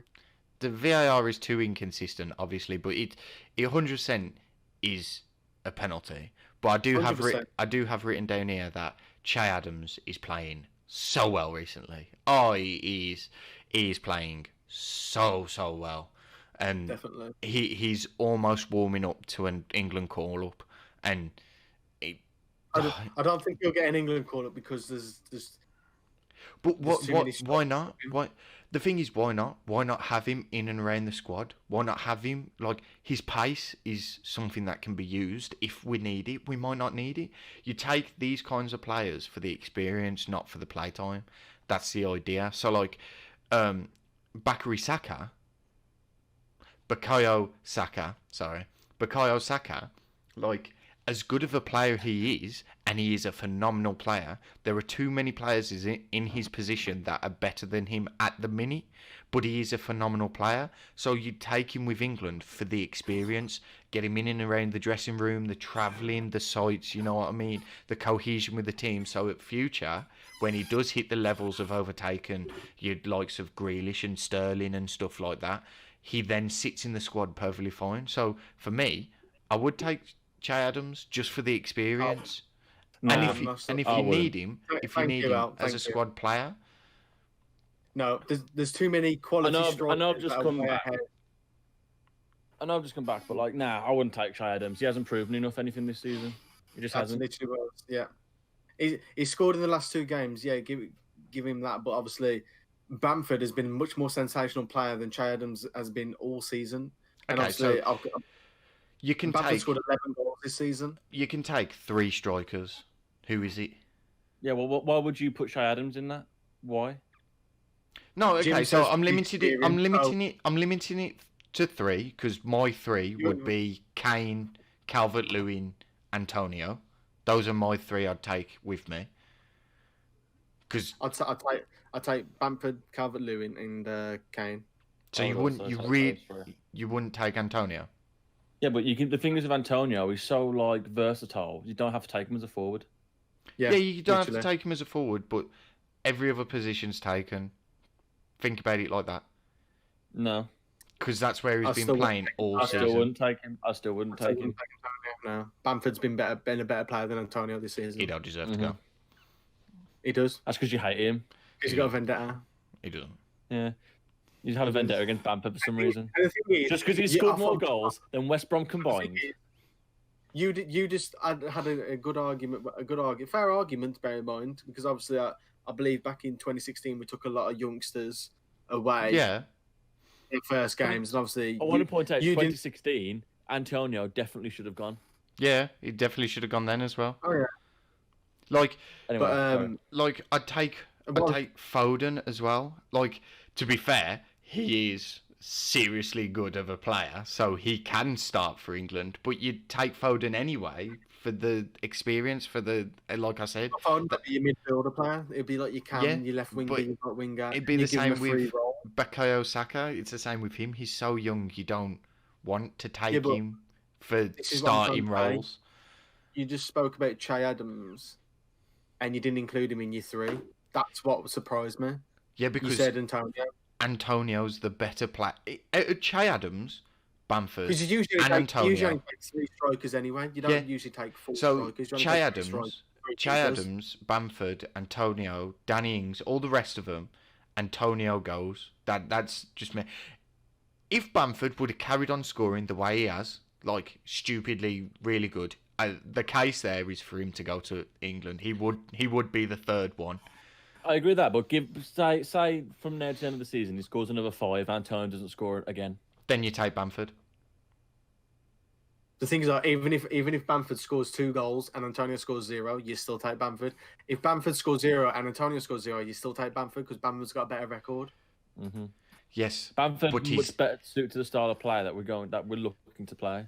Under Southgate. I can understand how you mean in that sense, but Bamford is 20 something now. I don't know. He's like mid-20s and has only just started scoring double digits. Antonio consistently done it. You've got to take it. I wouldn't say he's consistently done it though at all. I say this has been his best season. Not. Okay, sorry, I shouldn't have said that. Not consistently scored, but consistently played, performed, and done well for so many seasons. Bamford, if you has performed consistently for every club he's ever been to. If you ignore his Crystal Palace spell in the Premier League when it was too soon for him, every club he's been to, especially in the Championship, he scored 20, 30 a season. And this season, now that he's actually given a chance in the Premier League, because he hasn't been previously with all of his Chelsea loans, and now he's thriving.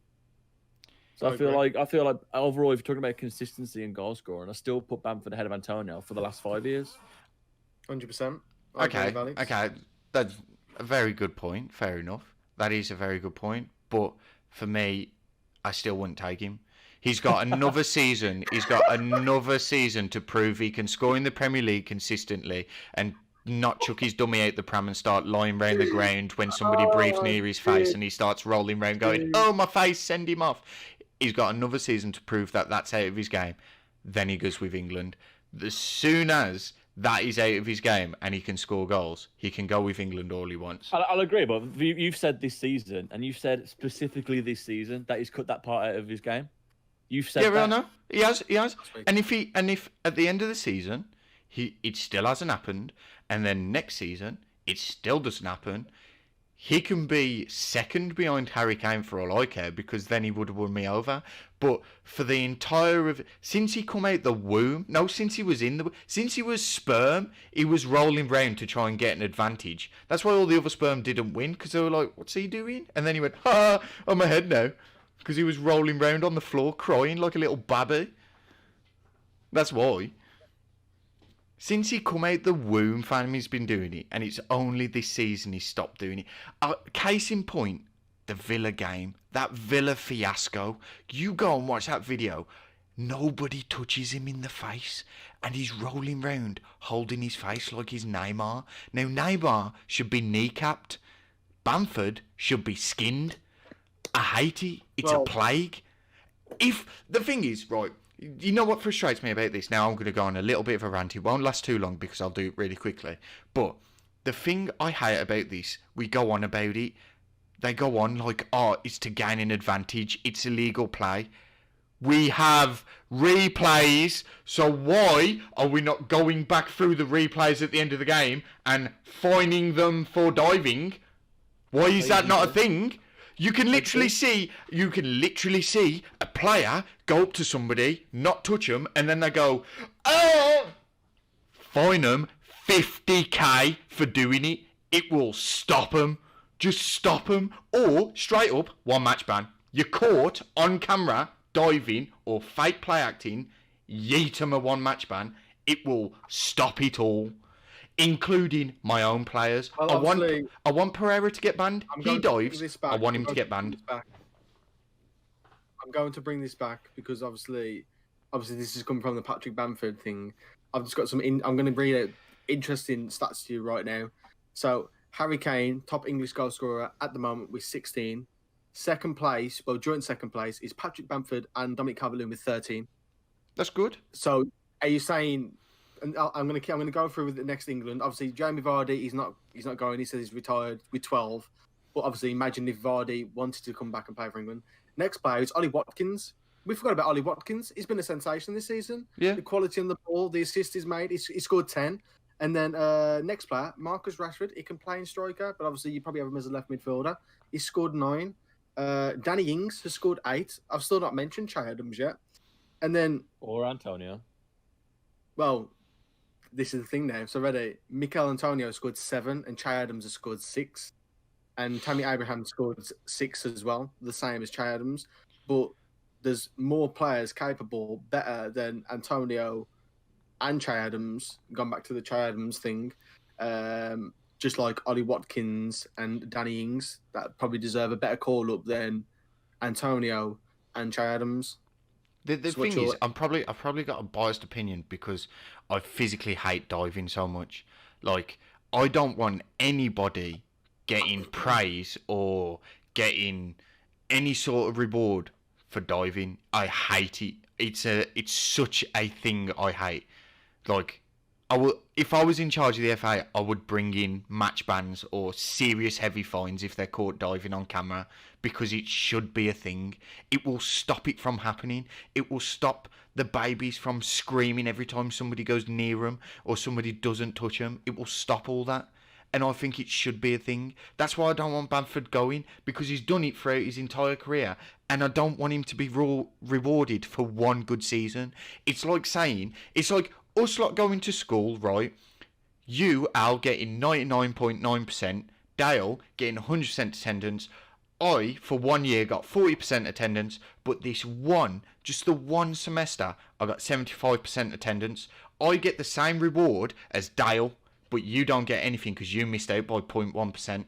Because I did so well at coming back and being the student we know he could be by getting 75% attendance, but Dale gets 100% and get the same reward. I don't want that. What's this turning into? He's But actually is it- stole this story off Jake. I want to point that out. Yeah, there. it is. I'm stealing the story, but it's the same principle. It's the same. I'm Also, getting back to rewarded for basketball. shit behaviour. But I will say, though, I've already said to you, and you agreed that Bamford has been consistently performing. Yeah, he has. So he's He has been rewarded for consistently one good performing. season. He's getting rewarded for constantly doing well. All right, all right, Goal all right. in the Premier League behind our probably one of the best English strikers we've had in a long time since Wayne Rooney. Okay, all right Yeah. then. All right. Harry Kane. I'll take back my statement because I can't look past the diving. And you speaking to me has made me realise, yeah, his stats are good. Yeah, okay, he's one of the three. He's the third one. Don't get played though. Don't even get on the bench. He just gets left in the hotel, not just watching the games. Because it's still rewarding shit behaviour for the last 23 years. And the 24th. It's funny because when you talk about Bamford diving, I've genuinely never seen it, which is why I said a couple of weeks ago, like I can't comment on it, but I just don't see it. Google I've it. seen Google a it. clip on- You'll find an hour's I've clip seen- video. It's I've seen awful. a clip on Twitter with these players diving, but it ain't just Bamford, it's the collective. It's Yeah. what the manager is sent him to do. Yeah. That's the thing. And Ban the manager wants them. Look at Neymar. Neymar Bro, is arguably one of the best He players in the should world. be all time. banned for an entire year. When he done He that should've, stupid roly-poly, bro, he should have been fined £4 or £5 million. That's how much he should have been. He should have had his house repossessed when he went on that roly-poly shit he did down the touchline. He should have had everything taken off him. Lacazette did it in the Yeah. Burnley game recently. The loudest scream I've ever heard of a Premier Yeah. League player scream. Match of the And he day took did the it. piss. But what? Why are we letting it happen? And why are we letting it being taken the piss out of? It shouldn't be a thing that we take the piss out of. Take the piss out of it when there are laws enforced where they get punished for it. Then we can be like, ha, dickhead, don't dive next time. That's how I'd laugh about it. Because when I see somebody dive, I just want to go and stamp on the red because it pisses me off that much.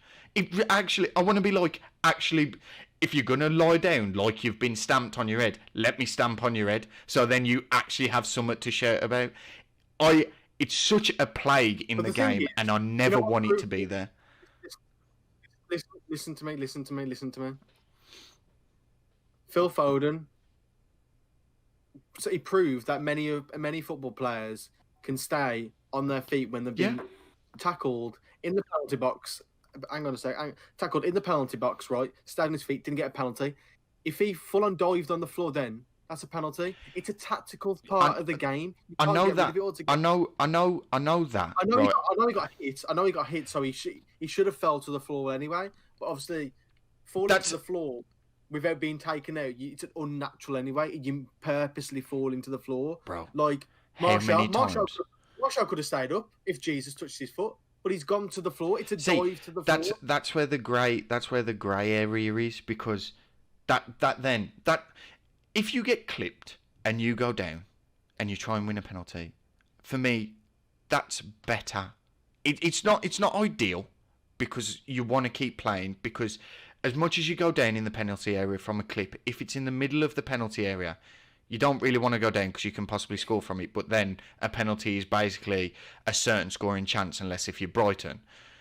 But when it comes to it, I still think if you get clipped or touched or just pushed in the back, fine, go down, get the advantage, you might be in a better position. But when you aren't touched and you can see it in the video, like they look back in the cameras and go, well, you just weren't touched. Commentators say it there and then when they watch the replays back. They go, well, he wasn't really touched there. There wasn't much contact there, was there? I don't know why he's screaming. They literally say it there and then. So why, after the game, don't they just look at the video and say, well, every angle says you weren't touched, so what you doing? Here's £2 million fine, sort it out, don't do it again. Obviously, usually what happens is, let's say we're going to use obviously your Bamford as an example. He's got the ball first. He ain't been touched, but he knows he's going to lose the ball because he's touched the ball further than he should do, because he's expecting the defender to fully commit. Sometimes the defender will back out last second and he's thinking, shit, he's actually touched the ball first. So I'm just going to stamp my foot down next to his foot. And yes, he hasn't touched him, but obviously, imagine if like he actually committed to a 50-50, he would have took him. They would have took him clean out, and that's why they dive and players dive. Yeah, so it's to get that advantage. Yeah, so he would have took him clean out in a 50-50. It's still a foul. That's the thing.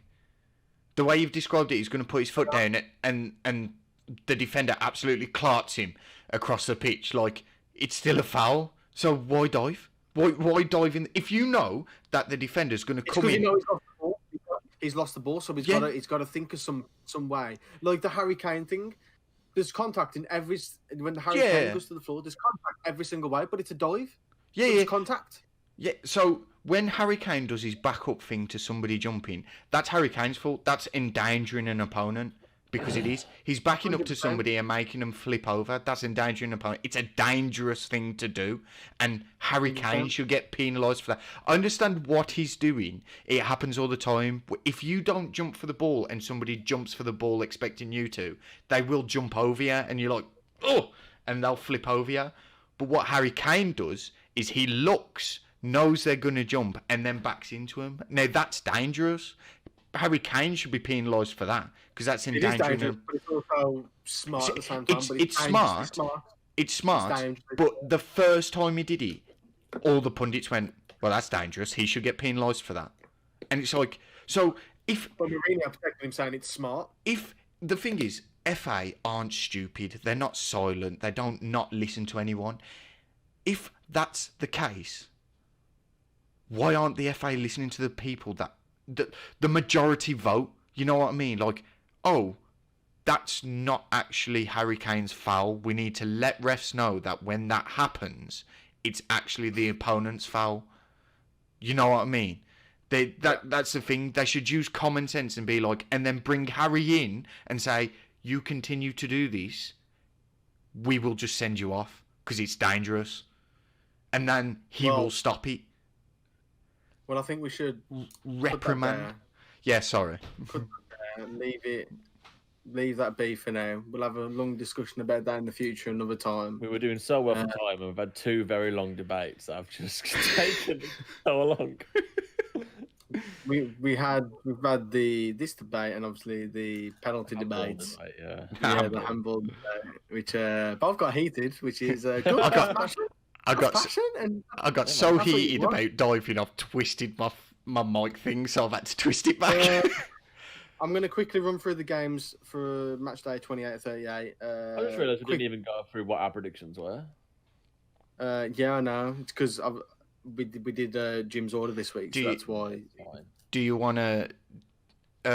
just as a curious... Dalo keep hold of him. I was just going to say, do you want to skip predictions this week, and then we just go into next week, and say we discussed about it in the week, just to keep the podcast shorter? No, it's up to you guys. Whatever you want to do. We'll keep the predictions. It doesn't take that long. Okay, and then we'll quickly go over player of the week, and then, yeah. And then we'll end it, yeah. Okay, so... Smash through them down. Match day 28 of 38. Newcastle versus Villa. Jim? Villa win 1-0. 1-0. Al?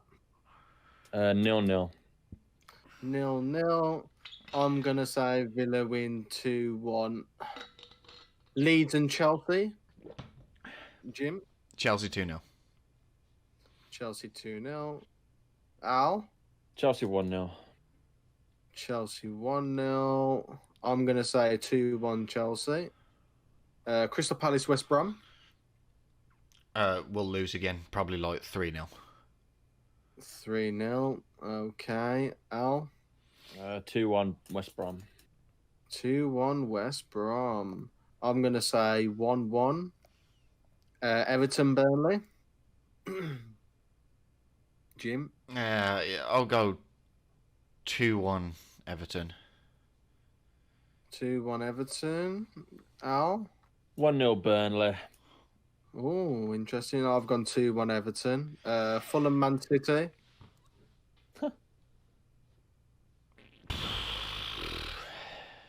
3-1 City.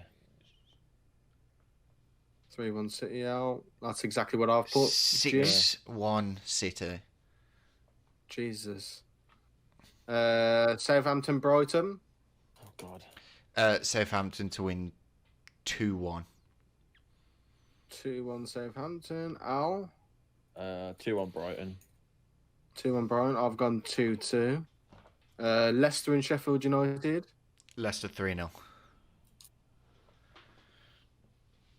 Okay, Al. 2-1 Leicester. 2-1 Leicester. I've gone 3-1 Leicester. Arsenal Spurs, London Derby. I reckon Spurs will turn them over, you know. I reckon they'll do it like 3-2. Like it'll be an open game. Especially with Granit Xhaka's playing. I was going to say 3-1 Spurs.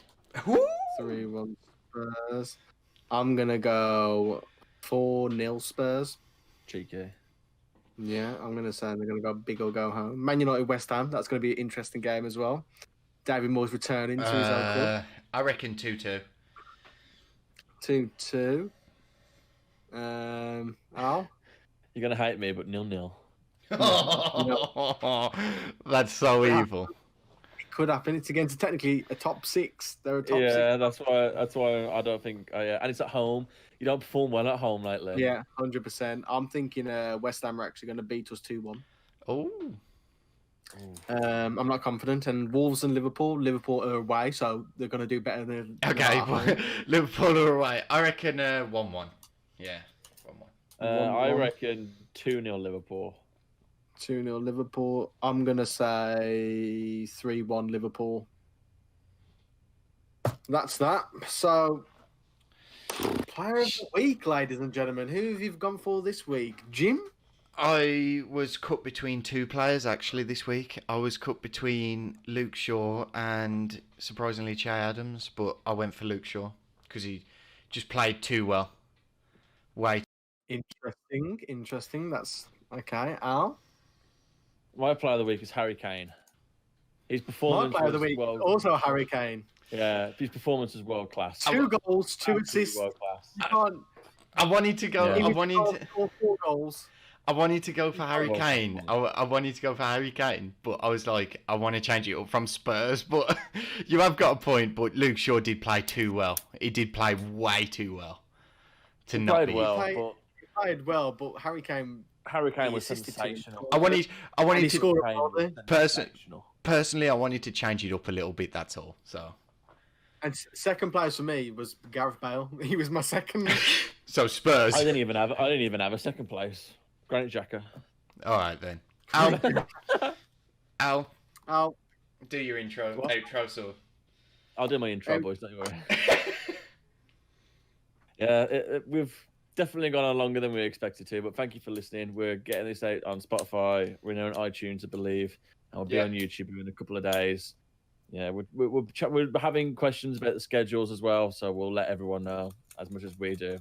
So yeah, thank you all for listening. I know it's been a long one. That's what happens when you get heated with debates. But anyway, until next time, guys. See you all later. See you later. bye.